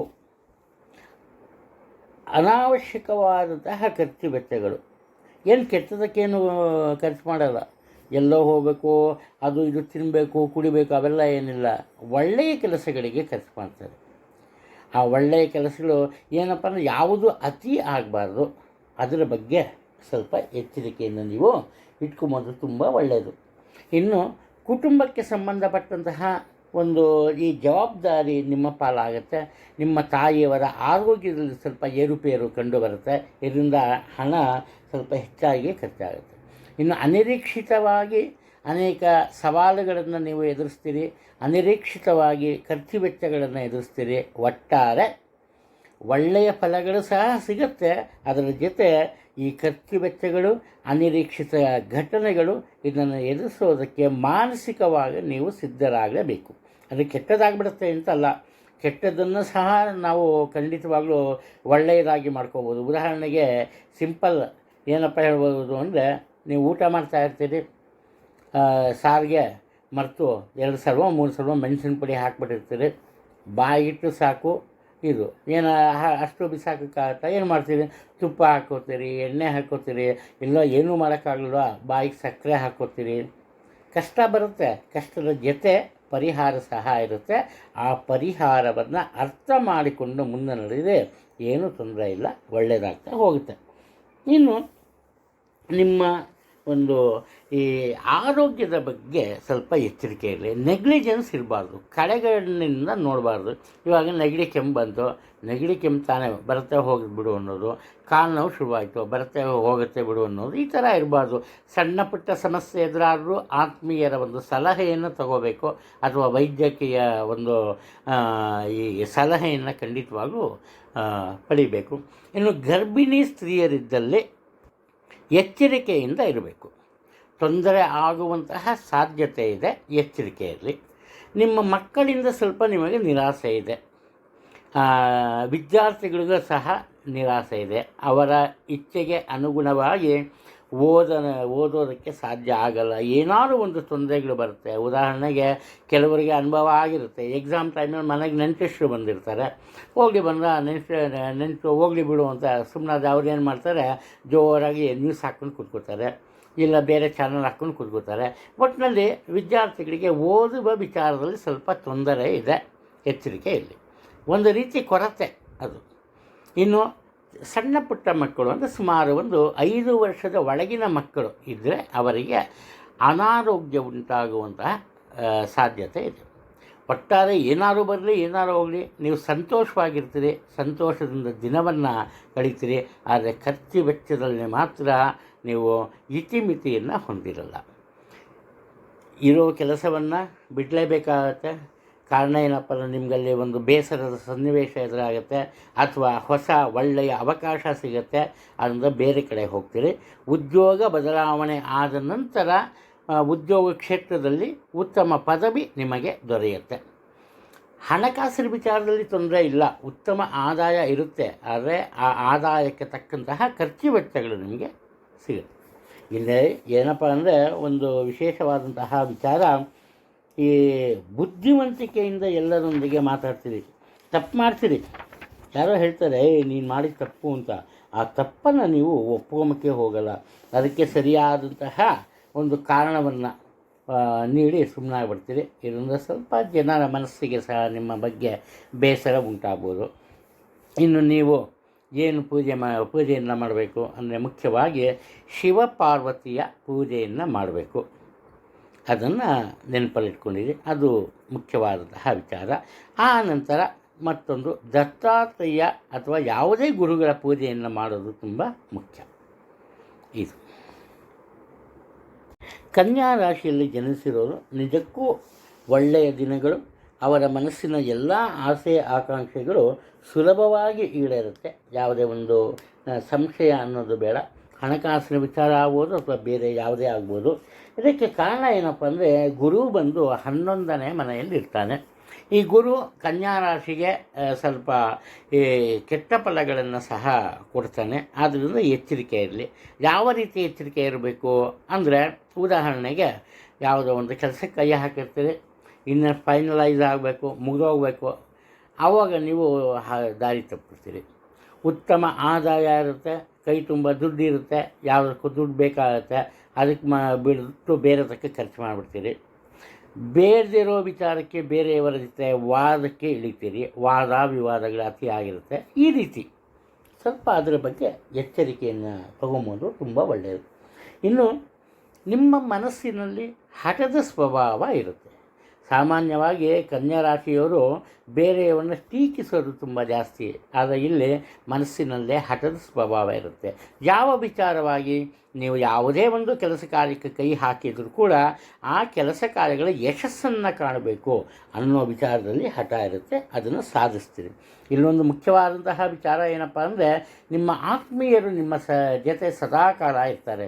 ಎಲ್ಲಿವರೆಗೂ ಇರ್ತಾರಪ್ಪ ಅಂದರೆ, ಯಾವುದೋ ಒಂದು ಕೆಲಸ ಕಾರ್ಯಗಳನ್ನ ಆರಂಭ ಮಾಡ್ತೀರಿ, ಆ ಕೆಲಸ ಕಾರ್ಯ ಮುಂದುವರಿಬೇಕು, ಹಾಗೆ ಅದು ಮುಕ್ತಾಯಗೊಳ್ಳಬೇಕು, ಅದರಿಂದ ನಿಮಗೆ ಆದಾಯ ಸಿಗಬೇಕು, ಆ ರೀತಿ ಇರ್ತಾರೆ. ಅದರಲ್ಲೂ ಮುಖ್ಯವಾಗಿ ನಿಮ್ಮ ಪತಿಯ ಅಥವಾ ನಿಮ್ಮ ಪತ್ನಿಯ ಸಹಾಯ ಸಹಕಾರ ಎಲ್ಲ ರೀತಿಯಲ್ಲೂ ಸಿಗುತ್ತೆ. ಅದನ್ನು ಸರಿಯಾದ ರೀತಿಯಲ್ಲಿ ಉಪಯೋಗಿಸ್ಕೊಳ್ಳಿ, ಯಾವುದೇ ರೀತಿಯ ತೊಂದರೆ ನಿಮಗೆ ಉಂಟಾಗಲ್ಲ. ಇನ್ನು ನಿಮ್ಮ ಈ ತಾಯಿ ಅಥವಾ ನಿಮ್ಮ ಪತ್ನಿ, ಮುಖ್ಯವಾಗಿ ಇವರಿಬ್ಬರ ಜೀವನದಲ್ಲಿ ನಿಮ್ಮದೇ ಕಾರಣದಿಂದ ಸಾಕಷ್ಟು ಬದಲಾವಣೆಗಳು ಉಂಟಾಗುತ್ತೆ. ಅದು ಯಾವ ವಿಚಾರದಲ್ಲಿ ಅಂದರೆ, ಮುಖ್ಯವಾಗಿ ಅವರ ಆರೋಗ್ಯದ ವಿಚಾರದಲ್ಲಿ, ಅವರ ಹಣಕಾಸಿನ ವಿಚಾರದಲ್ಲಿ ಉಂಟಾಗುತ್ತೆ. ನಿಮ್ಮ ಕಾರಣದಿಂದ ಕುಟುಂಬದಲ್ಲಿ ಶಾಂತಿ ನೆಮ್ಮದಿ ಸದಾಕಾಲ ನೆಲೆಸಿರುತ್ತೆ. ಹಣವನ್ನು ಖರ್ಚು ಮಾಡ್ತೀರಿ, ಕಾರಣ ಏನಪ್ಪ ಅಂದರೆ ನಿಮಗೆ ಹೇಗೆ ಹಣವನ್ನು ಸಂಪಾದನೆ ಮಾಡ್ಬೋದು ಅಂತ ಗೊತ್ತಿರುತ್ತೆ. ಇಷ್ಟಾದರೂ ಕೂಡ ಮನಸ್ಸಿಗೆ ನೆಮ್ಮದಿ ಅನ್ನೋದಿರಲ್ಲ, ಅದಕ್ಕೂ ನೀವೇ ಕಾರಣ. ಇಲ್ಲಿ ಮತ್ತೊಂದು, ನಿಮ್ಮ ಮನೆತನಕ್ಕೆ ಸಂಬಂಧಪಟ್ಟ ಅಥವಾ ಕುಟುಂಬಕ್ಕೆ ಸಂಬಂಧಪಟ್ಟಂತಹ ಯಾವುದೇ ಈ ವ್ಯಾಪಾರ ವ್ಯವಹಾರ ಇದ್ದಲ್ಲಿ ಸ್ವಲ್ಪ ಹಿನ್ನಡೆ ಉಂಟಾಗುತ್ತೆ. ಅದರ ಬಗ್ಗೆ ಮಾತ್ರ ಚೂರು ಎಚ್ಚರಿಕೆಯಿಂದ ಇರೋದು ತುಂಬ ಒಳ್ಳೆಯದು. ಅದು ಬಿಟ್ಟರೆ ನಿಮಗೆ ಒಳ್ಳೆಯ ಫಲಗಳು ಸಿಗುತ್ತೆ, ತೊಂದರೆ ಏನಿಲ್ಲ. ಹಾಗಾದರೆ ನೀವು ಯಾವ ಪೂಜೆಯನ್ನು ಮಾಡಬೇಕು ಅದು ಮುಖ್ಯ. ಮುಖ್ಯವಾಗಿ ನೀವು ವಿಷ್ಣು ಸಹಸ್ರನಾಮವನ್ನು ಪ್ರತಿದಿನ ಹೇಳ್ಕೊಬೋದು ಒಳ್ಳೆಯದು. ಸಾಧ್ಯವಾಗದೆ ಹೋದ ಪಕ್ಷದಲ್ಲಿ ಏನು ಮಾಡಬೇಕು, ವಿಷ್ಣು ಸಹಸ್ರನಾಮವನ್ನು ಕೇಳಬೇಕು, ಅದು ಮುಖ್ಯ. ಇನ್ನು ಎರಡನೇದಾಗಿ ನಿಮ್ಮ ತಾಯಿಯವರು ಪೂಜೆ ಮಾಡುವಂತಹ ಹೆಣ್ಣು ದೇವರ ಪೂಜೆಯನ್ನು ಸಹ ನೀವು ಮಾಡಬೇಕು. ಅಥವಾ ನಿಮ್ಮ ತಾಯಿಯವರೇ ಪೂಜೆ ಮಾಡೋದಿದ್ದರೆ ಅವರಿಗೆ ನೀವು ಸಹಾಯವನ್ನು ಮಾಡಬೇಕು. ಯಾವ ರೀತಿಯನ್ನು ಅವ್ರಿಗೆ ಹೂ ತಂದು ಕೊಡೋದು, ನೈವೇದ್ಯ ಮಾಡೋಕ್ಕೆ ಹಣ್ಣು ಕಾಯಿ ಏನಾದ್ರು ಆಗಲಿ, ಅವರ ಪೂಜೆಗೆ ನೀವು ಸಹಕಾರವನ್ನು ನೋಡಬೇಕು. ಅವಾಗ ನಿಮಗೆ ಖಂಡಿತವಾಗ್ಲೂ ಒಳ್ಳೆಯದಾಗ್ತಾ ಹೋಗುತ್ತೆ, ಏನೂ ತೊಂದರೆ ಇಲ್ಲ. ತುಲಾ ರಾಶಿಯಲ್ಲಿ ಜನಿಸಿರೋರಿಗೆ ಆ ಕಡೆ ಒಳ್ಳೆಯದು ಜಾಸ್ತಿ ಇಲ್ಲ, ಈ ಕಡೆ ಕೆಟ್ಟದ್ದು ಜಾಸ್ತಿ ಇಲ್ಲ. ಏನೋ ಒಳ್ಳೆಯದಾಯಿತು ಅಂತಾರೆ, ಅವಾಗಿಲ್ಲೇನೋ ಪ್ರಾಬ್ಲಮ್ ಆಗುತ್ತೆ. ಅಯ್ಯೋ ಇಲ್ಲಿ ತೊಂದರೆ ಬಂದುಬಿಡ್ತಾರಪ್ಪ, ಏನು ಮಾಡೋದು, ಹೇಗೆ ಪಾರಾಗೋದು ಅಂದರೆ ತಾನಾಗಿ ತೊಂದರೆ ಸಹ ದೂರವಾಗುತ್ತೆ. ಈ ಥರ ಇವರ ಜೀವನದಲ್ಲಿ, ತುಲಾರಾಶಿಯವರ ಜೀವನದಲ್ಲಿ ಹೇಗಿರುತ್ತಪ್ಪ ಅಂದರೆ, ಈ ಕಷ್ಟ ನಷ್ಟ, ಜಯ ಅಪಜಯ ಇವೆಲ್ಲ ಒಂದು ರೀತಿ ಹಗಲು ರಾತ್ರಿ ಇದ್ದಂತೆ ಇರುತ್ತೆ. ಅಂದರೆ ಬರೋದು ಹೋಗೋದು ಅಂತಾರಲ್ಲ ಆ ಥರ. ಆದರೆ ಇವರು ಏನು ಮಾಡಬೇಕು, ಮುಖ್ಯವಾಗಿ ಇವರು ಮೊದಲನೇದಾಗಿ ಆತ್ಮವಿಶ್ವಾಸವನ್ನು ಬೆಳೆಸ್ಕೋಬೇಕು, ಆತುರದ ಬುದ್ಧಿಯನ್ನು ಬಿಡಬೇಕು. ಇವರು ತಪ್ಪು ಮಾಡ್ತಾ ಇರ್ತಾರೆ, ಇವರ ಒಂದು ತಪ್ಪಾದ ವಿಚಾರ ಹೇಳ್ತೀನಿ, ಇವರು ತಪ್ಪು ಮಾಡ್ತಾನೆ ಇರ್ತಾರೆ. ಆದರೆ ಬೇರೆಯವರು ಒಂದು ಸಣ್ಣ ಪ್ರಮಾಣದ ತಪ್ಪನ್ನು ಮಾಡೋದು ಕೂಡ ಅದನ್ನು ದೊಡ್ಡದಾಗಿ ಮಾಡ್ತಾರೆ. ಇದೇ ಒಂದು ದೊಡ್ಡ ಹಗರಣವಾಗಿಬಿಡುತ್ತೆ. ಇದರಿಂದ ಇವರಿಗೆ ಸಹಾಯ ಮಾಡಬೇಕಾಗಿ ಬಂದವರು ಸಹ ದೂರವಾಗುವಂತಹ ಸಾಧ್ಯತೆಗಳು ಕಂಡುಬರ್ತಾ ಇದೆ. ಇನ್ನು ನಿಮ್ಮ ಮನಸ್ಸಿನ ಆಸೆಯಂತೆ ಉತ್ತಮ ಆದಾಯ ಸಿಗುತ್ತೆ, ತೊಂದರೆ ಏನಿಲ್ಲ. ಆದರೆ ಆ ಆದಾಯವನ್ನು ಉಳಿಸ್ಕೋಬೇಕು ಅಂದರೆ ನೀವು ಆರೋಗ್ಯವನ್ನು ಕಾಪಾಡ್ಕೋಬೇಕು. ಆದ್ದರಿಂದ ಆರೋಗ್ಯದ ಬಗ್ಗೆ ಸಹ ಗಮನವನ್ನು ಕೊಡಿ. ಮುಖ್ಯವಾಗಿ ದಿನಂಪ್ರತಿ ಅಂದರೆ ಪ್ರತಿದಿನವೂ ಮಾಡುವಂತಹ ಉತ್ತಮ ದೈಹಿಕ ವ್ಯಾಯಾಮ ನಿಮ್ಮ ಆರೋಗ್ಯನ ಉಳಿಸೋದಕ್ಕೆ ಖಂಡಿತವಾಗ್ಲೂ ಸಹಾಯ ಮಾಡುತ್ತೆ. ಹಾಗೆಯೇ ಆಹಾರ ಸೇವನೆಯ ಬಗ್ಗೆ ಸ್ವಲ್ಪ ಎಚ್ಚರಿಕೆ ಇರಬೇಕು. ನೋಡಿದ್ದೆಲ್ಲ ತಿನ್ನಬೇಕು ಅನಿಸುತ್ತೆ ಈ ವೇಳೆಯಲ್ಲಿ, ಆದರೆ ಅದನ್ನು ಚೂರು ಅವಾಯ್ಡ್ ಮಾಡಿ, ಏನು ತೊಂದರೆ ಏನಾಗಲ್ಲ. ಆ ನಂತರ ಮತ್ತೊಂದು ವಿಚಾರ ಏನಪ್ಪ ಅಂದರೆ, ನಿಮ್ಮ ತಾಯಿಯವರ ಆರೋಗ್ಯದಲ್ಲಿ ಸ್ವಲ್ಪ ಏರುಪೇರು ಕಂಡುಬರುತ್ತೆ. ನೀವು ತುಂಬ ಒಳ್ಳೆಯರು, ತುಂಬ ಒಳ್ಳೆಯ ಮನೋಭಾವನೆ ತೋರಿಸ್ತೀರಿ, ಕುಟುಂಬದಲ್ಲಿ ಸಹ ಎಲ್ಲರನ್ನ ಪ್ರೀತಿ ವಿಶ್ವಾಸದಿಂದ ಕಾಣ್ತೀರಿ. ಆದರೂ ಕೂಡ ಕುಟುಂಬದಲ್ಲಿ ನಿಮಗೆ ಈ ಒಂದು ಶಾಂತಿ ಮತ್ತು ನೆಮ್ಮದಿಯ ವಾತಾವರಣ ಸಿಗೋದು ಸ್ವಲ್ಪ ಡೌಟು, ಕಡಿಮೆ. ಆದ್ದರಿಂದ ಸಾಧ್ಯವಾದಷ್ಟು ಮೌನದಿಂದ ಇರೋದು ಒಳ್ಳೆಯದು. ಮಾತು ಕಡಿಮೆ ಮಾಡಿ, ಕೆಲಸವನ್ನು ಜಾಸ್ತಿ ಮಾಡಿ. ಬೇರೆಯವರು ಇಬ್ಬರು ಮಾತಾಡ್ತಿದ್ದಾಗ ಮಧ್ಯೆ ಹೋಗಬೇಡಿ. ಬರೀ ಮಾತುಕತೆ ಮಾತ್ರ ಅಲ್ಲ, ಹಣಕಾಸಿನ ವಿಚಾರನೂ ಅಷ್ಟೇ. ಬೇರೆಯವರ ಹಣಕಾಸಿನ ವಿಚಾರದಲ್ಲಿ ನೀವು ಮಧ್ಯವರ್ತಿಗಳಾಗಿ ಹೋದಲ್ಲಿ ನೀವು ತೊಂದರೆಯನ್ನು ಅನುಭವಿಸಬೇಕಾಗುತ್ತೆ. ಅದನ್ನು ಮರೆಯೋಕ್ಕೆ ಹೋಗಬೇಡಿ. ಉತ್ತಮ ಆದಾಯ ಇರುತ್ತೆ, ಆದರೆ ಹಣಕಾಸಿನ ಕೊರತೆ ಕಂಡು ಬರುತ್ತೆ. ಕಾರಣ ಏನಪ್ಪ ಅಂದರೆ, ಬೇಡದೇ ಇರೋದಕ್ಕೆ ನೀವು ಹಣವನ್ನು ಖರ್ಚು ಮಾಡ್ತೀರಿ. ಇನ್ನು ಮನೆ ಬಿಟ್ಟು ಬೇರೆ ಕಡೆ ಹೋಗಬೇಕಾಗುತ್ತೆ. ಮನೆ ಬಿಟ್ಟು ಹೋಗ್ತೀರಿ ಅಂತಲ್ಲ, ಕೆಲಸ ಕಾರ್ಯದ ನಿಮಿತ್ತ ಬೇರೆ ಊರಲ್ಲಿ ತುಂಬ ದಿನ ಇರಬೇಕಾಗತ್ತೆ. ಅಂದರೆ ಹೆಂಡತಿ, ಮಕ್ಕಳು, ಅಪ್ಪ ಅಮ್ಮ ಎಲ್ಲರಿಂದ ಉದ್ಯೋಗದ ಕಾರಣ ದೂರ ಇರಬೇಕಾದಂತಹ ಸಾಧ್ಯತೆ ಇದೆ. ನಿಮಗೆ ತಿಳಿಯದಂತೆ ಹಲವು ಒಂದು ಸವಾಲುಗಳು, ಜವಾಬ್ದಾರಿಗಳು ನಿಮ್ಮ ಬಳಿ ಬರುತ್ತೆ, ನಿಮ್ಮದಾಗುತ್ತೆ. ಇನ್ನು ಸೋದರರ ಮೇಲೆ ಹಕ್ಕನ್ನು ಸಾಧಿಸ್ತೀರಿ, ಅವರ ಪ್ರೀತಿ ವಿಶ್ವಾಸದಿಂದ ನೋಡ್ಕೊಳ್ಳಿ. ಇಲ್ಲದೆ ಹೋದರೆ ತೊಂದರೆಯನ್ನು ಅನುಭವಿಸ್ತೀರಿ. ಇನ್ನು ಆತುರದಿಂದ ಯಾರನ್ನು ಬೈಯೋದು, ಹೊಡೆಯೋದು ಇಂಥವೆಲ್ಲ ಮಾಡೋಕ್ಕೋಗಬೇಡಿ. ಮಾಡಿದ್ರೆ ಕಾನೂನಿನ ಒಂದು ಕ್ರಮಕ್ಕೆ ಒಳಗಾಗುವಂತಹ ಸಾಧ್ಯತೆ ಇದೆ. ಬರೀ ಹೊಡೆದಾಟ ಅಂತಲ್ಲ, ನಿಮ್ಮ ವೆಹಿಕಲ್ ರೈಡ್ ಮಾಡೋವಾಗಲೂ ಅಷ್ಟೇ, ನೀವು ಸರಿಗಿರ್ತೀರಿ. ನೀವು ಸ್ಟಾರ್ಟ್ ಮಾಡ್ಕೊಂಡು ಮುಂದಕ್ಕೆ ಹೋಗೋಕ್ಕೂ ಅಲ್ಲಿ ಸಿಗ್ನಲ್ ಇದಾಗೋಕ್ಕೂ ಒಂದೇ ಆಗಿಬಿಡುತ್ತೆ. ಅವಾಗ ಬೇಡದೇ ಇರೋ ಟೈಮು ನಿಮ್ಮನ್ನೆಲ್ಲ ತಪ್ಪಿಗೆ ನೀವು ಫೈನ್ ಕಟ್ಟಬೇಕಾಗತ್ತೆ. ಬರೀ ಇದೇ ರೀತಿ ಎಚ್ಚರಿಕೆ ಇರಲಿ. ಅಥವಾ ಬೇರೆ ಎಲ್ಲೋ ಹೋಗಿರ್ತೀರಿ, ಕೈ ತಗಲುತ್ತೆ, ಏನೋ ಕೆಳಗೆ ಬಿದ್ದು ಹೊಡೆದೋಗುತ್ತೆ, ಅದಕ್ಕೆ ದುಡ್ಡು ಕೊಡಬೇಕಾಗತ್ತೆ. ಈ ಥರ ಅನಾವಶ್ಯಕ ವಿಚಾರಗಳಿಗೆ ನೀವು ಹಣವನ್ನು ಖರ್ಚು ಮಾಡುವ ಪ್ರಮೇಯಗಳು ಬಂದೇ ಬರುತ್ತೆ. ಎಚ್ಚರಿಕೆಯಿಂದ ಇದ್ದಷ್ಟು ನಿಮಗೆ ಒಳ್ಳೆಯದಾಗುತ್ತೆ.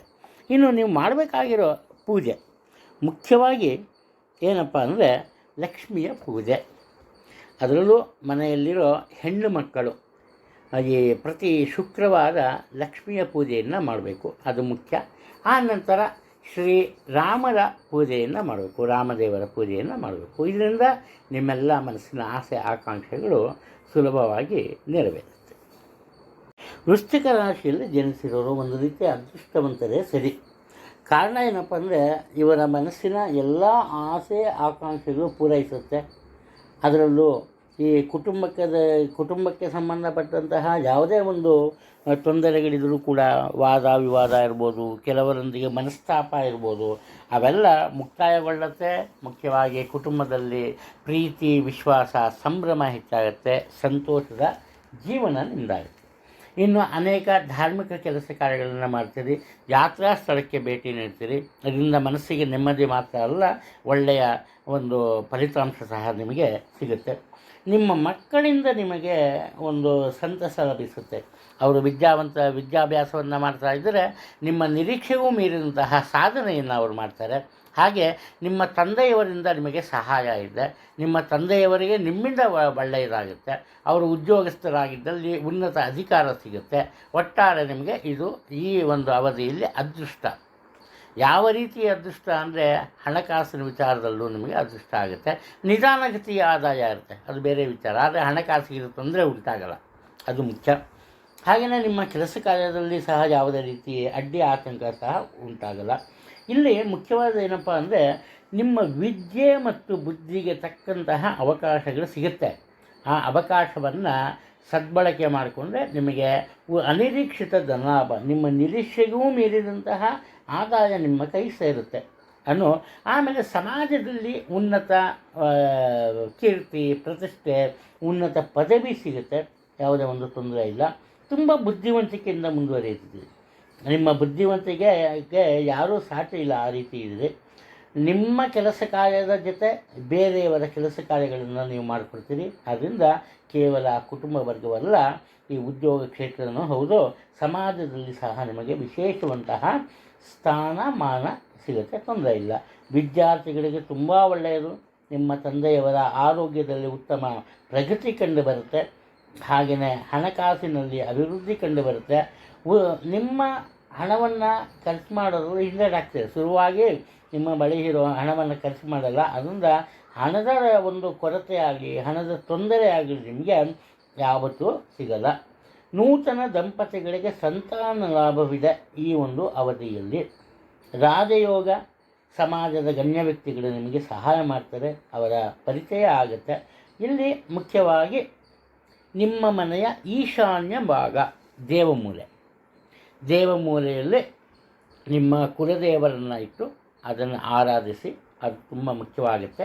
ಹಾಗೆಯೇ ಅದರ ಜೊತೆಯಲ್ಲಿ ಈ ಆಂಜನೇಯ ಸ್ವಾಮಿಯ ಪೂಜೆಯನ್ನು ಮಾಡಿ. ಇವೆರಡರಿಂದ ನಿಮ್ಮ ಮನಸ್ಸಿನ ಎಲ್ಲ ಆಸೆ ಆಕಾಂಕ್ಷೆಗಳು ಈಡೇರುತ್ತೆ, ತೊಂದರೆ ಏನೂ ಇಲ್ಲ. ನಿಮ್ಮ ಮಗನ ಜೊತೆ ಮಾತ್ರ ವಾದ ವಿವಾದ ಇರುತ್ತೆ, ಎಚ್ಚರಿಕೆಯಿಂದ ಮಾತನಾಡಿ.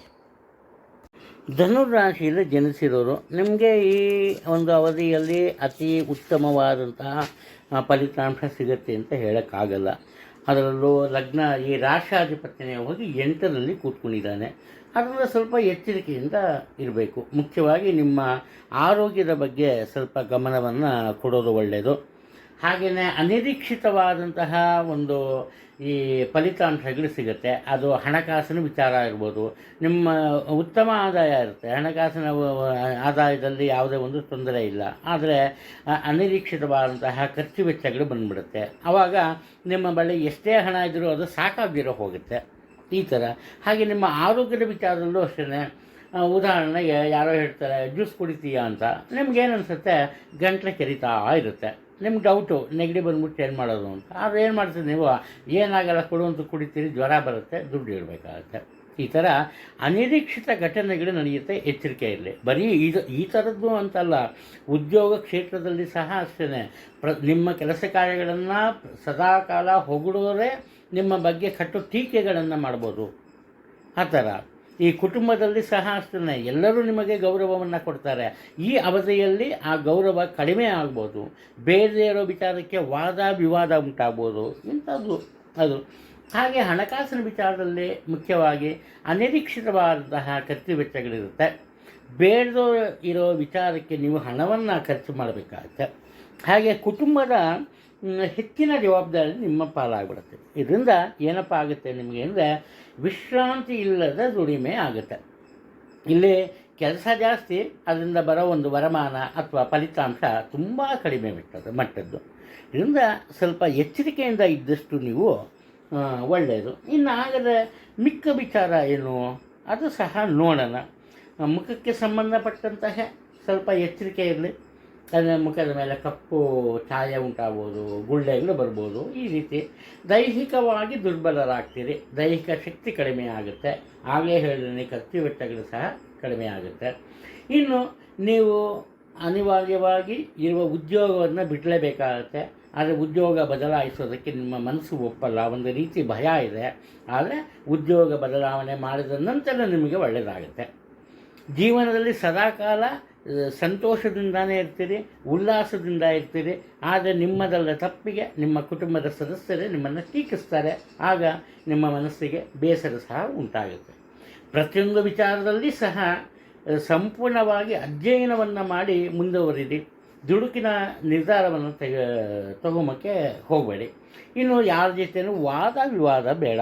ನಿಮ್ಮ ವಿರೋಧಿಗಳ ಜೊತೆ ಸಹ ಸ್ವಲ್ಪ ಪ್ರೀತಿ ವಿಶ್ವಾಸದಿಂದ ನಡೆದುಕೊಂತು ಅಂದರೆ ನಿಮ್ಮ ಜೀವನದಲ್ಲಿ ಒಳ್ಳೆಯ ಒಂದು ಫಲಿತಾಂಶಗಳು ಖಂಡಿತವಾಗ್ಲೂ ಬರುತ್ತೆ. ಅದರಲ್ಲಿ ಸಂಶಯ ಬೇಡ.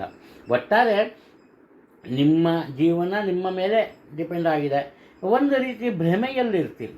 ಭ್ರಮೆ ಅಂದರೆ ಒಳ್ಳೆಯದಾಗ್ಬಿಡುತ್ತೆ, ದುಡ್ಡು ಬಂದುಬಿಡುತ್ತೆ, ಆ ಕೆಲಸ ಮಾಡಿಬಿಡ್ತೀನಿ, ಈ ಕೆಲಸ ಮಾಡಿಬಿಡ್ತೀನಿ ಅಂದರೆ ಕೆಲಸದಲ್ಲಿ ತೊಡಗೋದಕ್ಕಿಂತ ಹಗಲು ಗನಸು ಕಾಣೋದು ತುಂಬ ಜಾಸ್ತಿ ನೀವು ಈ ವೇಳೆಯಲ್ಲಿ. ಆದ್ದರಿಂದ ಕನಸು ಬೇಡ, ಕೆಲಸ ಮಾಡಿ, ಒಳ್ಳೆಯದಾಗುತ್ತೆ ಅದು. ಇನ್ನು ನಿಮ್ಮ ತಾಯಿಯವರ ಆರೋಗ್ಯದಲ್ಲಿ ಸ್ವಲ್ಪ ತೊಂದರೆ ಅಂತ ಕಂಡು ಬರ್ತಿದೆ. ಮನೆತನದವರೇನಾದ್ರು ವ್ಯಾಪಾರ ವ್ಯವಹಾರದಲ್ಲಿದ್ದರೆ ಅದನ್ನೇ ಕಸುವಾಗಿ ಮಾಡಿಕೊಂಡಿದ್ದರೆ ಸ್ವಲ್ಪ ಮಧ್ಯಮ ಮಟ್ಟದ ಲಾಭ ಇದೆ. ಸಾಧ್ಯವಾದಷ್ಟು ಖರ್ಚು ವೆಚ್ಚಗಳನ್ನು ಕಮ್ಮಿ ಮಾಡ್ಕೊಬೋದು, ತುಂಬ ಒಳ್ಳೆಯದು. ಇನ್ನು ನೀವೇನು ಮಾಡಬೇಕು ಹಾಗಾದರೆ ಒಂದು ಒಳ್ಳೆಯ ಫಲಗಳನ್ನು ಪಡೆಯೋದಕ್ಕೆ ಅಂದರೆ ಯಾವುದಾದರೊಂದು ಈ ಹೆಣ್ಣು ದೇವರನ್ನು ಪೂಜೆ ಮಾಡಬೇಕು. ಅಂದರೆ ಮುಖ್ಯವಾಗಿ ಈ ಚಾಮುಂಡೇಶ್ವರಿ, ಅಣ್ಣಮ್ಮ, ಶಕ್ತಿ ದೇವತೆಗಳ ಪೂಜೆಯನ್ನು ಮಾಡೋದು ತುಂಬ ಒಳ್ಳೆಯದು. ಯಾವ ರೀತಿ ಪೂಜೆಯನ್ನು ಮಾಡಬೇಕು? ಕೆಲವರು ಏನು ಮಾಡ್ತಾರೆ, ₹1 ಕಾಯಿನ್ ಇಟ್ಟಿರ್ತಾರೆ, ಅದು ಹೋಗದೇ ಇರೋ ಕಾಯಿನ್ ಇಟ್ಟಿರ್ತಾರೆ. ಅದು ಯಾರಿಗೂ ಕೊಡಲ್ಲ, ಅದು ಹಾಕೋದೇ ದೇವಸ್ಥಾನಕ್ಕೆ, ಯಾಕೆಂದರೆ ದೇವರು ನೋಡಲ್ವಲ್ಲ ಅಂತ. ಆ ಕೆಲಸವನ್ನು ಮಾಡೋಕ್ಕೆ ಹೋಗಬೇಡಿ. ಕನಿಷ್ಠ ಪಕ್ಷ ₹5 5 ಬೇಕು, ಅದು ಮುಖ್ಯ. ಈ ಪಂಚಮಹಾಯೋಗ ಎಲ್ಲ 5ಕ್ಕೆ ಜಾಸ್ತಿ ಇರೋದು, ಪಂಚಧಾತು ಈ ರೀತಿ. ಆದ್ದರಿಂದ ಕನಿಷ್ಠ ಪಕ್ಷ ₹5. ತಿಂಗಳಿಗೆ ಒಂದು ಸಲ ಹೋಗಿ, ಸಾಧ್ಯ ಆಗುತ್ತಾ ವಾರಕ್ಕೆ ಒಂದು ಸಲ ಹೋಗಿ. ಒಂದು ಸಲ ಹೋಟ್ಲಿಗೆ ಹೋದರೆ ₹25 ಕಾಫಿ ಕೊಡ್ತೀವಿ, ದೇವ್ರಿಗೆ ₹5 ಕೊಡೋದು. ಹೆಣ್ಣು ದೇವರಿಗೆ ಕೊಡೋದರಿಂದ ನಿಮ್ಮ ಕಷ್ಟ ನಷ್ಟಗಳು ಖಂಡಿತವಾಗಲೂ ಕಡಿಮೆ ಆಗುತ್ತೆ. ಇದು ಮತ್ತೊಂದು. ಇನ್ನೇನು ಮಾಡಬೇಕು? ಷಷ್ಠಿಯ ದಿನ ಸಾಧ್ಯವಾದರೆ ಉಪವಾಸವನ್ನು ಮಾಡಿ. ಉಪವಾಸ ಮಾಡೋಕ್ಕಾಗಲ್ವ, ಪರವಾಗಿಲ್ಲ, ಸುಬ್ರಹ್ಮಣ್ಯ ದೇವಸ್ಥಾನಕ್ಕೆ ಹೋಗಿ ನಮಸ್ಕಾರ ಹಾಕ್ಕೊಂಡು ಬನ್ನಿ, ಸಾಧ್ಯ ಆಯಿತಾ ಪೂಜೆ ಮಾಡಿಸಿ. ಅದರಿಂದ ನಿಮ್ಮೆಲ್ಲ ಕಷ್ಟ ನಷ್ಟಗಳು ಖಂಡಿತವಾಗ್ಲೂ ದೂರ ಆಗುತ್ತೆ, ಸಂಶಯ ಬೇಡ. ಮಕರ ರಾಶಿಯಲ್ಲಿ ಹುಟ್ಟಿರೋರಿಗೆ ತುಂಬ ಒಳ್ಳೆಯ ದಿನಗಳು. ಯಾವ ರೀತಿ ಒಳ್ಳೆಯ ದಿನಗಳು ಅಂದರೆ, ಅವರು ಹೆಚ್ಚಿನ ಮಟ್ಟದ ಪ್ರಯತ್ನವನ್ನು ಮಾಡ್ತಾರೋ ಬಿಡ್ತಾರೋ ಗೊತ್ತಿಲ್ಲ, ಬೇರೆಯವರಿಂದ ಇವರಿಗೆ ಸಾಕಷ್ಟು ಸಹಾಯ ಸಹಕಾರ ಸಿಗುತ್ತೆ. ಇಲ್ಲಿ ಮುಖ್ಯವಾಗಿ ಪ್ರತಿಯೊಬ್ಬರನ್ನು ಪ್ರೀತಿ ವಿಶ್ವಾಸದಿಂದ ನೋಡಬೇಕು, ಪ್ರತಿಯೊಬ್ಬರಿಗೂ ಪ್ರೀತಿಯನ್ನು ಹಂಚಬೇಕು. ಆಗ ನಿಮ್ಮೆಲ್ಲ ಕೆಲಸ ಕಾರ್ಯಗಳು ನಡೆಯುತ್ತೆ. ನಿಮ್ಮ ಕೆಲಸ ಕಾರ್ಯದಲ್ಲಿ ಉನ್ನತ ಮಟ್ಟದ ಯಶಸ್ಸು ಸಿಗುತ್ತೆ. ಅದಕ್ಕೆ ನಿಮ್ಮ ಆತ್ಮೀಯರ ಸಹಾಯ ಬೇಕು. ಇನ್ನು ಕಷ್ಟಪಟ್ಟು ದುಡಿತೀರಿ, ಡೌಟ್ ಇಲ್ಲ, ಹಾರ್ಡ್ ವರ್ಕರ್ಸ್ ಅಂತ ಹೇಳ್ತೀವಲ್ಲ ಆ ಥರ. ನಿಮ್ಮ ಮನಸ್ಸು ಯಾವ ರೀತಿ ಇರುತ್ತೆ ಅಂದರೆ ಗೆಲ್ಲೋವರೆಗೂ ಕೆಲಸ ಮಾಡಬೇಕು ಅಂತ. ಸುಲಭವಾಗಿ ನೀವು ಸೋಲನ್ನು ಒಪ್ಪಿಕೊಳ್ಳಲ್ಲ, ಗೆಲ್ಲೋದಕ್ಕೆ ಕೆಲಸ ಮಾಡ್ತೀರಿ. ಆದ್ದರಿಂದ ನಿಮಗೆ ಉತ್ತಮವಾದಂತಹ ಯಶಸ್ಸು ಖಂಡಿತವಾಗಲೂ ಸಿಗುತ್ತೆ. ಯಾವುದೇ ರೀತಿಯ ಸಂಶಯ ಅದರಲ್ಲಿ ಬೇಡ. ಇನ್ನು ನಿಮ್ಮ ಸೋದರ ಅಥವಾ ಸೋದರಿಗೆ ನಿಮ್ಮ ಸಹಾಯದಿಂದ ಉತ್ತಮ ನೌಕರಿ ಸಿಗುತ್ತೆ. ಹಾಗೆ ನಿಮಗೆ ಉತ್ತಮ ನೌಕರಿ ಇರುತ್ತೆ. ಹಾಗೆ ಒಂದು ವೇಳೆ ಕೆಲಸ ಬದಲಾಯಿಸಬೇಕು ಅನ್ನೋ ಮನಸ್ಸಿದ್ರೆ ಅತ್ಯುತ್ತಮ ಅವಕಾಶಗಳು ಸಹ ಸಿಗುತ್ತೆ. ಇಲ್ಲೂ ಅಷ್ಟೇ ರೆಫರೆನ್ಸ್ ಬೇಕು. ಆದ್ದರಿಂದ ನಿಮ್ಮ ಶತ್ರುಗಳನ್ನು ಸಹ ನೀವು ಪ್ರೀತಿ ವಿಶ್ವಾಸದಿಂದ ಕಾಣಿ. ಪ್ರತಿಯೊಬ್ಬರು ಒಳ್ಳೆಯದನ್ನು ಮಾಡ್ತಾರೆ. ಇನ್ನು ನಿಮ್ಮ ತಂದೆಯವರ ಆರೋಗ್ಯದಲ್ಲಿ ನಿಮ್ಮ ನಿರೀಕ್ಷೆಗೂ ಮೀರಿದಂತಹ ಪ್ರಗತಿ ಕಂಡು ಬರುತ್ತೆ. ಯಾವುದೇ ಒಂದು ರೀತಿ ತೊಂದರೆ ಇಲ್ಲ. ಬಡತನದಲ್ಲಿ ಇದ್ದವರಿಗೆ ಅಥವಾ ಹಣಕಾಸಿನ ಕೊರತೆಯನ್ನು ಅನುಭವಿಸ್ತಾ ಇರೋರಿಗೆ ಉತ್ತಮ ಆದಾಯ ಬರುವ ಕಾರಣ ಸಂತೋಷದಿಂದ ಇರ್ತೀರಿ. ನಿಮ್ಮ ಒಂದು ಕುಟುಂಬದಲ್ಲಿ ನಿಮಗೆ ವಿಶೇಷವಾದಂತಹ ಮರ್ಯಾದೆ ಇರುತ್ತೆ. ಹಾಗೆ ಸಮಾಜದಲ್ಲಿ ಸಹ ನಿಮಗೆ ವಿಶಿಷ್ಟ ಪ್ರತಿಷ್ಠೆ ಅಥವಾ ಉನ್ನತ ಮಟ್ಟದ ಅಧಿಕಾರ ಸಿಗುತ್ತೆ. ಆದರೆ ಈ ನೀವು ಒಂದು ಆಫೀಸರ್ ಆದರೂ ಕೂಡ, ಹಿರಿಯ ಅಧಿಕಾರಿಗಳಾದರೂ ಕೂಡ ಅದನ್ನು ನೀವು ಎಂಜಾಯ್ ಮಾಡಲ್ಲ. ಕಾರಣ ಏನಪ್ಪ ಅಂದರೆ ನಿಮ್ಮ ಮನಸ್ಸಿನಲ್ಲಿ ಒಂದು ಭಾವನೆ ಇರುತ್ತೆ, ನಾನು ಯಾರನ್ನಾರು ಏನಾದ್ರು ಹೇಳಿದ್ರೆ ಅವರೇನು ಅನ್ಕೊಬಿಡ್ತಾರೋ, ಏನು ಮಾಡ್ತಾರೋ ಅಂತ. ಇದರಿಂದ ಬೇರೆಯವರು ತಪ್ಪು ಮಾಡಿದ್ರು ಏನು ಮಾಡ್ತೀರಿ, ನೀವು ಸುಮ್ಮನೆ ಆಗ್ಬಿಡ್ತೀರಿ. ಅವ್ರು ಬಚಾವಾಗ್ತಾರೆ, ನೀವು ಸಿಕ್ಕಾಕ್ಕೊಬಿಡ್ತೀರಿ. ಆದ್ದರಿಂದ ಬೇರೆಯವರ ತಪ್ಪನ್ನು ಎತ್ತಾಡಿ, ಆದರೆ ಅವರ ಮನಸ್ಸಿಗೆ ಬೇಸರ ಬರಬಾರ್ದು. ಆ ರೀತಿ ನೋಡ್ಕೊಳ್ಳಿ, ಅದು ತುಂಬ ಒಳ್ಳೆಯದು ನಿಮಗೆ ಈ ಒಂದು ಅವಧಿಯಲ್ಲಿ. ಇನ್ನು ನಿಮ್ಮ ಆತ್ಮೀಯರ ಸಹಾಯ ಸಿಗುತ್ತೆ. ಆಗಲೇ ಹೇಳಿದ್ದೀನಿ, ಗಣ್ಯ ವ್ಯಕ್ತಿಗಳ ಸಹಾಯ ಸಿಗುತ್ತೆ.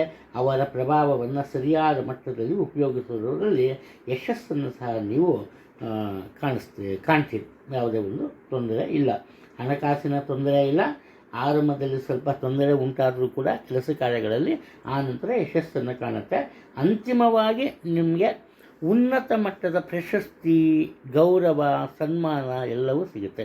ಆದರೆ ನೀವೇನು ಮಾಡಬೇಕು, ಮುಖ್ಯವಾಗಿ ಧರ್ಮಸ್ಥಳದ ಮಂಜುನಾಥ ಸ್ವಾಮಿಯ ಪೂಜೆಯನ್ನು ಮಾಡಲೇಬೇಕು. ಆ ನಂತರ ಯಾವುದಾದ್ರೂ ಒಂದು ಹೆಣ್ಣು ದೇವರು, ಅನ್ನಪೂರ್ಣೇಶ್ವರಿ ಆಗ್ಬೋದು, ಚಾಮುಂಡೇಶ್ವರಿ ಆಗ್ಬೋದು, ಕಾಳಿಕಾಂಬ ಆಗ್ಬೋದು, ಯಾವುದಾದ್ರೂ ಸರಿ ಅದರ ಪೂಜೆಯನ್ನು ಮಾಡಿ. ಇದರಿಂದ ಒಳ್ಳೆಯದಾಗುತ್ತೆ. ಹಾಗೆಯೇ ಸಾಧ್ಯವಾದರೆ ಹನುಮಾನ್ ಚಾಲೀಸ ಕೇಳೋದು ಒಳ್ಳೆಯದು, ಇಲ್ಲ ಹೇಳೋದು ಒಳ್ಳೆಯದು. ಕುಂಭರಾಶಿಯಲ್ಲಿ ಹುಟ್ಟಿರೋರು ನೀವು ಎಷ್ಟು ಎಚ್ಚರಿಕೆಯಿಂದ ಇರ್ತೀರೋ ಅಷ್ಟೇ ಒಳ್ಳೆಯದು. ಇದಕ್ಕೆ ಕಾರಣ ಏನಪ್ಪ ಅಂದರೆ, ನೀವು ಒಳ್ಳೆಯ ಭಾವನೆಯಿಂದ ಉತ್ತಮ ಪ್ರಯತ್ನದಿಂದ ನಿಮ್ಮ ಕೆಲಸ ಕಾರ್ಯಗಳನ್ನು ಆರಂಭ ಮಾಡ್ತೀರಿ. ಅದರಲ್ಲಿ ಯಾವುದೇ ಒಂದು ಡೌಟ್ ಇಲ್ಲ. ಆದರೆ ಅದರಲ್ಲಿ ಉಂಟಾಗುವಂತಹ ಒಂದು ಸಣ್ಣ ಪ್ರಮಾಣದ ತಪ್ಪು ದೊಡ್ಡ ಪ್ರಮಾದವನ್ನೇ ಸೃಷ್ಟಿ ಮಾಡುತ್ತೆ. ಆದ್ದರಿಂದ ನೀವು ಯಾವುದೇ ತಪ್ಪು ಮಾಡದೇನೆ ಕೆಲಸವನ್ನು ಮಾಡಲೇಬೇಕು ಅಂತಹ ಪರಿಸ್ಥಿತಿಯಲ್ಲಿ ಇರ್ತೀರಿ. ಇನ್ನು ನಿಮ್ಮ ಕೆಲಸ ಕಾರ್ಯಗಳಲ್ಲಿ ಯಾವ ರೀತಿಯ ಒಂದು ಫಲಿತಾಂಶ ಬರುತ್ತೆ ಯಾರೂ ಊಹೆ ಮಾಡೋಕ್ಕಾಗಲ್ಲ. ಎಲ್ಲ ಒಂದು ರೀತಿಯ ರಹಸ್ಯಮಯ ಜೀವನ ಅಂತ ಹೇಳ್ಬೋದು. ಅಂದರೆ ನಿಮಗೆ ಕೆಟ್ಟದ್ದೇ ಆಗ್ಬಿಡುತ್ತೆ ಅಂತಲ್ಲ, ಒಟ್ಟಿನಲ್ಲಿ ಯಾರೂ ಊಹೆ ಮಾಡೋದಕ್ಕೆ ಸಾಧ್ಯ ಇಲ್ಲ ನಿಮ್ಮ ಜೀವನದ ಬಗ್ಗೆ. ಇಲ್ಲೂ ಸಹ ಅಷ್ಟೇ ಮುಖ್ಯವಾಗಿ ನಿಮ್ಮ ಮಾತು, ನಿಮ್ಮ ಮನದ ಮಾತು ಅಥವಾ ನಿಮ್ಮ ಮನಸ್ಸಿನಲ್ಲಿರುವ ವಿಚಾರ ಸುಲಭವಾಗಿ ಬೇರೆಯವರಿಗೆ ಅರ್ಥವಾಗಲ್ಲ. ಒಂದು ರೀತಿ ನಿಮ್ಮ ಮಾತಿನ ಧಾಟಿಯಲ್ಲಿ ಎರಡು ರೀತಿಯ ಅರ್ಥಗಳು ಬರುತ್ತೆ. ಆದ್ದರಿಂದ ಮೊದಲು ನೀವೇನು ಮಾಡಬೇಕಪ್ಪ ಅಂದರೆ, ಮಾತಿನಿಂದ ಜನರ ಮನಸ್ಸನ್ನು ಗೆಲ್ಲೋದಕ್ಕೆ ಪ್ರಯತ್ನ ಪಡಿ. ಆಗ ಮಾತ್ರ ನೀವು ಉತ್ತಮ ಫಲಿತಾಂಶವನ್ನು ಪಡೆಯೋದಕ್ಕೆ ಸಾಧ್ಯ ಆಗುತ್ತೆ. ಅದರಲ್ಲಿ ಯಶಸ್ಸನ್ನು ಸಹ ಕಾಣ್ತೀರಿ. ಇಲ್ಲಿ ಹಣಕಾಸಿನ ವಿಚಾರಕ್ಕೆ ಬಂದಾಗ ಖರ್ಚು ವೆಚ್ಚ ಅನ್ನೋದು ಬೇಗ ಬರುತ್ತೆ, ಆದಾಯ ಸ್ವಲ್ಪ ನಿಧಾನ ಆಗುತ್ತೆ. ಉದಾಹರಣೆಗೆ ಇವತ್ತಿನ ವಿಚಾರ, ನಿಮಗೊಂದು 10,000 ರೂಪಾಯಿ ಬೇಕು, ನಿಮ್ಮ ಹತ್ರ ದುಡ್ಡು ಇರೋಲ್ಲ, ಯಾರು ಕೇಳಿದ್ರು ದುಡ್ಡು ಕೊಡೋಲ್ಲ. ಈ ಥರ ಕೊನೆಯಲ್ಲಿ ಏನು ಮಾಡ್ತೀರೋ, ಬಿಡು ಈ ಕೆಲಸ ಆಗಲ್ಲ ಬಿಡು ಅಂತ ಕೈ ಚೆಲ್ಬಿಡ್ತೀರಿ. ಒಂದು 3-4 ದಿವಸ ಆಗುತ್ತೆ. ನಿಮ್ಗೆ ಬೇಕಿರೋದು 10,000, ನಿಮ್ಗೆ 20,000 ರೂಪಾಯಿ ಸಿಗುತ್ತೆ. ಇಲ್ಲೇನಪ್ಪ ಇದರ ಅರ್ಥ ಅಂದರೆ, ಹಣಕಾಸಿನ ತೊಂದರೆ ಇಲ್ಲ, ಹಣಕಾಸಿನ ಕೊರತೆ ಇರುತ್ತೆ. ತೊಂದರೆ ಬೇರೆ, ಕೊರತೆ ಬೇರೆ. ಅದರ ಬಗ್ಗೆ ಚೂರು ಗಮನ ಕೊಡಿ. ಇನ್ನು ನೀವು ಯಾರಿಗೆ ಸಹಾಯವನ್ನು ಮಾಡುತ್ತೀರೋ ಅಥವಾ ನೀವು ಯಾರನ್ನ ತುಂಬ ನಂಬಿರ್ತೀರೋ ಅವರಿಂದಾನೇ ನಿಮಗೆ ಸ್ವಲ್ಪ ತೊಂದರೆ ಉಂಟಾಗುವಂತಹ ಸಾಧ್ಯತೆ ಇದೆ. ಒಟ್ಟಾರೆ ಹೆಚ್ಚಿನ ಪರಿಶ್ರಮದಿಂದ, ಸತತ ಪ್ರಯತ್ನದಿಂದ ಮಾತ್ರ ನೀವು ನಿಮ್ಮ ಕೆಲಸ ಕಾರ್ಯಗಳಲ್ಲಿ ಯಶಸ್ಸನ್ನು ಗಳಿಸೋದಕ್ಕೆ ಸಾಧ್ಯ. ಆದರೆ ವಿದೇಶಕ್ಕೆ ತೆರಳುವಂತಹ ಸಾಧ್ಯತೆ ಇದೆ. ಹಾಗೆಯೇ ವಿದೇಶದಲ್ಲೇನಾದರೂ ನೀವು ಈ ಕೆಲಸವನ್ನು ನಿರ್ವಹಿಸ್ತಿದ್ರೆ ಯಾವುದೇ ಒಂದು ತೊಂದರೆ ಉಂಟಾಗಲ್ಲ. ಇಲ್ಲಿ ಅನಿರೀಕ್ಷಿತ ಧನಲಾಭ ಇದೆ. ನಾನು ಪ್ರತಿ ಸಲವೂ ಹೇಳಿದ್ದೀನಿ, ಅನಿರೀಕ್ಷಿತ ಧನಲಾಭ ಅಂದರೆ ಖಂಡಿತವಾಗ್ಲೂ ಆಕಾಶದಿಂದ ಉದುರಲ್ಲ, ಭೂಮಿಯಿಂದ ಸಿಗಿರಲ್ಲ. ಏನು ಅನಿರೀಕ್ಷಿತ ಧನಲಾಭ? ಯಾರಿಗೋ ನೀವು ಕಷ್ಟ ಕಾಲಕ್ಕೆ ಅಂತ ಹಣವನ್ನು ಕೊಟ್ಟಿರ್ತೀರಿ. ಅವರು ಏನು ಮಾಡಿರ್ತಾರೆ, ನಾಳೆ ಕೊಡ್ತೀನಿ ನಾಳೆ ಪೋಸ್ಟ್ಪೋನ್ ಮಾಡಿರ್ತಾರೆ. ನೀವೇನು ಮಾಡಿರ್ತೀರಿ, ಅದನ್ನು ಮರ್ತೇ ಬಿಟ್ಟಿರ್ತೀರಿ. ಅವರು ತಾವಾಗೆ ಬಂದು ಸಡನ್ನಾಗಿ ನಿಮ್ಮ ದುಡ್ಡೇ ನಿಮಗೆ ಕೊಡ್ತಾರೆ. ಇದು ಅನಿರೀಕ್ಷಿತ ಧನಲಾಭ ಈ ಅವಧಿಯಲ್ಲಿ. ಇದು ಬಿಟ್ಟರೆ ಬೇರೆ ಇನ್ನೇನಾಗ್ಬೋದು? ಸ್ವಲ್ಪ ದುಡ್ಡು ತೆಗೆದಿಡು ಅಂತ ನಿಮ್ಮ ಮನೆಯವರ ಕೈಲಿ ಕೊಟ್ಟಿರ್ತೀರಿ. ಅವರೇನು ಮಾಡ್ತಾರೆ, ಎಲ್ಲೋ ಇಟ್ಬಿಟ್ಟು ಮರೆಸ್ಬಿಟ್ಟಿರ್ತಾರೆ. ನಿಮ್ಗೆ ಇವಾಗ ಅದರ ಅವಶ್ಯಕತೆ ಇದೆ. ಅನಿರೀಕ್ಷಿತವಾಗಿ ಆ ಹಣ ನಿಮ್ಮ ಕೈ ಸೇರುತ್ತೆ. ಅಂದರೆ ಒಳ್ಳೆಯದಾಗುತ್ತೆ, ಅದು ಮರೆಯೋದು ಬೇಡ. ಹಾಗೆಯೇ ಮತ್ತೊಂದು ವಿಚಾರ ಏನಪ್ಪ ಅಂದರೆ, ನೀವು ಬೇರೆಯವರ ಕೆಲಸ ಕಾರ್ಯಗಳಲ್ಲೇ ಒಂದು ಕೈ ಹಾಕಿದರೆ ಅಥವಾ ಆಸಕ್ತಿಯನ್ನು ತೋರಿಸಿದರೆ ನಿಮ್ಮ ಕೆಲಸ ಕಾರ್ಯಗಳಲ್ಲಿ ತೊಂದರೆಯನ್ನು ಅನುಭವಿಸಬೇಕಾಗತ್ತೆ. ಎಚ್ಚರಿಕೆ ಇರಲಿ. ಆರೋಗ್ಯದ ಬಗ್ಗೆ ಯೋಚನೆ ಬೇಡ. ಕ್ರಮೇಣವಾಗಿ ಉತ್ತಮ ಆರೋಗ್ಯವನ್ನು ಗಳಿಸ್ತೀರಿ. ಬೇರೆಯವರ ಸಹಾಯ ಇದ್ದರೆ ಹಣವನ್ನು ಸಂಪಾದನೆ ಮಾಡೋದಕ್ಕೆ ಸಾಧ್ಯ ಇಲ್ಲ, ಅದನ್ನು ಮರಿಬೇಡಿ. ಇನ್ನು ನೀವೇನು ಪೂಜೆ ಮಾಡಬೇಕು? ಸುಲಭವಾದ ಒಂದು ವಿಚಾರ ಏನಪ್ಪ ಅಂದರೆ, ಯಾವುದಾದ್ರೂ ಒಂದು ವಿಷ್ಣು ದೇವಸ್ಥಾನ, ಅದರಲ್ಲೂ ಬಾಲಕೃಷ್ಣ ಆಗಿರಬೇಕು ಅಥವಾ ನರಸಿಂಹಸ್ವಾಮಿ ಆಗಿರಬೇಕು, ಇಂಥ ಕಡೆ ಬೆಣ್ಣೆಯನ್ನು ದಾನ ಕೊಡಿ.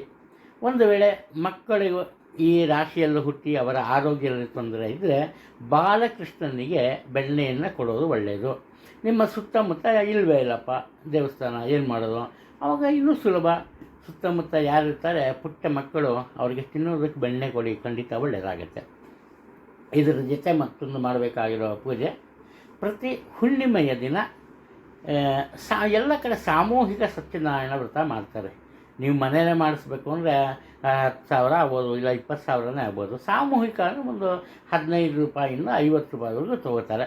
ಅಲ್ಲಿ ಪ್ರತಿ ಹುಣ್ಣಿಮೆಯ ದಿನ ಸಾಮೂಹಿಕ ಸತ್ಯನಾರಾಯಣ ಪೂಜೆಯನ್ನು ಮಾಡಿಸಿ. ಇದರಿಂದ ಖಂಡಿತವಾಗಲೂ ನಿಮಗೆ ಶ್ರೇಯಸ್ಸು ಸಿಗುತ್ತೆ, ತೊಂದರೆ ಉಂಟಾಗಲ್ಲ. ಮೀನರಾಶಿಯಲ್ಲಿ ನೀವು ಜನಿಸಿದರೆ, ಮೀನರಾಶಿಯಲ್ಲಿ ನೀವೇನಾದರೂ ಜನಿಸಿದರೆ ಖಂಡಿತ ನೀವು ಅದೃಷ್ಟಶಾಲಿಗಳೇ ಸಿಗ್ತಾರೆ. ಕಾರಣ ಏನಪ್ಪ ಅಂದರೆ, ಮೀನದಿಂದ ಗುರು ಈಗ ಪಂಚಮ ಸ್ಥಾನದಲ್ಲಿ ಇದೆ. ಹಾಗೆಯೇ ಅದೃಷ್ಟವೂ ಇದೆ. ನೀವು ಸುಲಭವಾಗಿ ಯಾವುದೇ ಕೆಲಸ ಕಾರ್ಯಗಳನ್ನು ಮಾಡಲ್ಲ. ಒಂದು ಸಣ್ಣ ಪುಟ್ಟ ವಿಚಾರ ಆದರೂ ಕೂಡ ಅದರ ಬಗ್ಗೆ ಸಂಪೂರ್ಣ ಅಧ್ಯಯನವನ್ನು ಮಾಡ್ತೀರಿ. ಅದರಲ್ಲಿ ಉಂಟಾಗಬಹುದಾದಂತಹ ಲೋಪದೋಷಗಳನ್ನು ಲೆಕ್ಕಾಚಾರ ಮಾಡಿ ಆರಂಭದಲ್ಲೇ ಅದಕ್ಕೆ ಒಂದು ಫುಲ್ ಸ್ಟಾಪ್ ಹಾಕ್ತೀರಿ, ಪರಿಹಾರವನ್ನು ಕಂಡಿಟ್ಕೊಂಡಿರ್ತೀರಿ.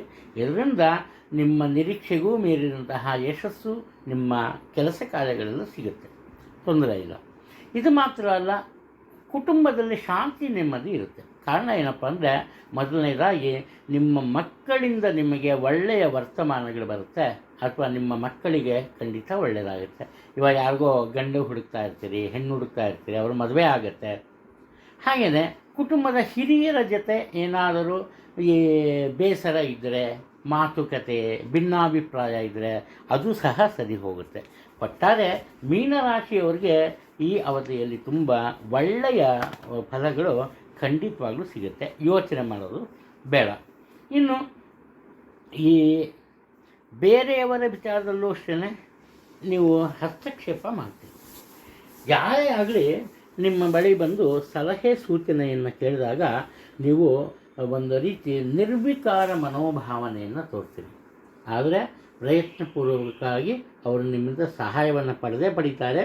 ನಿಮ್ಮ ಒಂದು ಸಹಾಯದಿಂದ ಬೇರೆಯವರು ಸಹ ಉತ್ತಮ ಜೀವನ ನಡೆಸೋದಕ್ಕೆ ಸಾಧ್ಯ ಆಗುತ್ತೆ. ನಿಮಗೆ ಇಷ್ಟ ಇದೆಯೋ ಇಲ್ವೋ, ಪ್ರಭಾವಿ ವ್ಯಕ್ತಿಗಳಾಗ್ತೀರಿ. ನಿಮ್ಮ ಪ್ರಭಾವ ಬೇರೆಯವರಿಗೆ ಸಹಾಯ ಆಗುತ್ತೆ. ಆದರೆ ನಿಮ್ಮ ತಂದೆಯವರ ಆರೋಗ್ಯದಲ್ಲಿ ಸ್ವಲ್ಪ ಏರುಪೇರು ಉಂಟಾಗುತ್ತೆ. ಅದರಲ್ಲೂ ಮುಖ್ಯವಾಗಿ ಒಂದು ವೇಳೆ ಅವರಿಗೆ ಏನಾದರೂ ಉಸಿರಾಟಕ್ಕೆ ಸಂಬಂಧಪಟ್ಟಂತಹ ದೋಷ ಇದ್ದರೆ ಸ್ವಲ್ಪ ಎಚ್ಚರಿಕೆಯಿಂದ ಇರೋದು ತುಂಬ ಒಳ್ಳೆಯದು. ಅದರ ಬಗ್ಗೆ ಮರಿಬೇಡಿ. ಅದಾದ ನಂತರ ಮತ್ತೊಂದು ವಿಚಾರ, ಮನೆಯಲ್ಲಿ ಅದರಲ್ಲಿ ಈ ನಿಮ್ಮ ತಾಯಿಯವರಿಗೆ ಸಂಬಂಧಪಟ್ಟಂತಹ ಕೆಲಸ ಕಾರ್ಯಗಳು ನಡೆಯುತ್ತೆ. ಅವರಿಗೆ ಅವರ ತವರು ಮನೆಯಿಂದ ಉತ್ತಮ ಗೌರವ ಮತ್ತು ಸಹಾಯ ಸಹ ಲಭಿಸುತ್ತೆ. ಅದೆಷ್ಟೇ ತೊಂದರೆ ಇದೆ, ಅದೆಷ್ಟೇ ಕಷ್ಟ ನಷ್ಟಗಳಿದೆ ಅಂದರೂ ಕೂಡ ಮೀನರಾಶಿಯವರು ಬುದ್ಧಿವಂತಿಕೆಯಿಂದ ಮತ್ತು ದೈವ ಪ್ರೇರಣೆಯಿಂದ, ದೇವರ ಸಹಾಯದಿಂದ ಒಳ್ಳೆಯ ಫಲಿತಾಂಶಗಳನ್ನೇ ಪಡಿತಾರೆ. ಒಟ್ಟಾರೆ ಜೀವನದಲ್ಲಿ ತುಂಬ ಸಂತೋಷದಿಂದ ಯಶಸ್ಸಿನ ಒಂದು ಹಾದಿಯಲ್ಲಿ ನಡೀತಾರೆ. ಚೆನ್ನಾಗಿದೆ ಇವರಿಗೆ ಇವತ್ತಿನ ದಿನ. ಇವರೇನು ಮಾಡಬೇಕು ಅನ್ನೋದು ಮುಖ್ಯ. ದುರ್ಗೆ ಪೂಜೆ ಮಾಡಬೇಕು. ದುರ್ಗೆ ಪೂಜೆ ಅಂದರೆ ಯಾವುದು ಅಂದರೆ ಗಂಗಾ ಅಥವಾ ಕಾವೇರಿ ನದಿ ಇಂತಹ ಕಡೆ ಇರೋ ದುರ್ಗೆ ದೇವಸ್ಥಾನಗಳಿಗೆ ಪೂಜೆ ಮಾಡಬೇಕು. ಅದು ಒಂದು ವೇಳೆ ಅಲ್ಲಿಗೆ ಹೋಗೋಕ್ಕಾಗಲಿಲ್ವ, ಒಂದು ಚೆಂಬಿನಲ್ಲಿ ನೀರನ್ನು ಹಾಕಿ ದಾನ ಕೊಡೋದು ತುಂಬ ಒಳ್ಳೆಯದು. ಆನಂತರ ಆದಿತ್ಯ ಹೃದಯ ಅಂತ ಶ್ಲೋಕ ಇದೆ. ಇದನ್ನು ಅಗಸ್ತ್ಯ ಮುನಿಗಳು ಶ್ರೀರಾಮನಿಗೆ ಬೋಧನೆ ಮಾಡಿದ್ದು. ಆ ಒಂದು ಶ್ಲೋಕವನ್ನು ನೀವು ಪ್ರತಿಯೊಂದು ದಿನ ಹೇಳ್ಕೊಂಬೋದು, ತುಂಬ ಒಳ್ಳೆಯದು, ಬೆಳಗಿನ ವೇಳೆಯಲ್ಲಿ. ಇದರಿಂದ ನಿಮ್ಮ ನಿರೀಕ್ಷೆಗೂ ಮೀರಿದಂತಹ ಯಶಸ್ಸು ಖಂಡಿತವಾಗ್ಲೂ ನಿಮಗೆ ಸಿಕ್ಕೇ ಸಿಗುತ್ತೆ. ನಮಸ್ಕಾರ.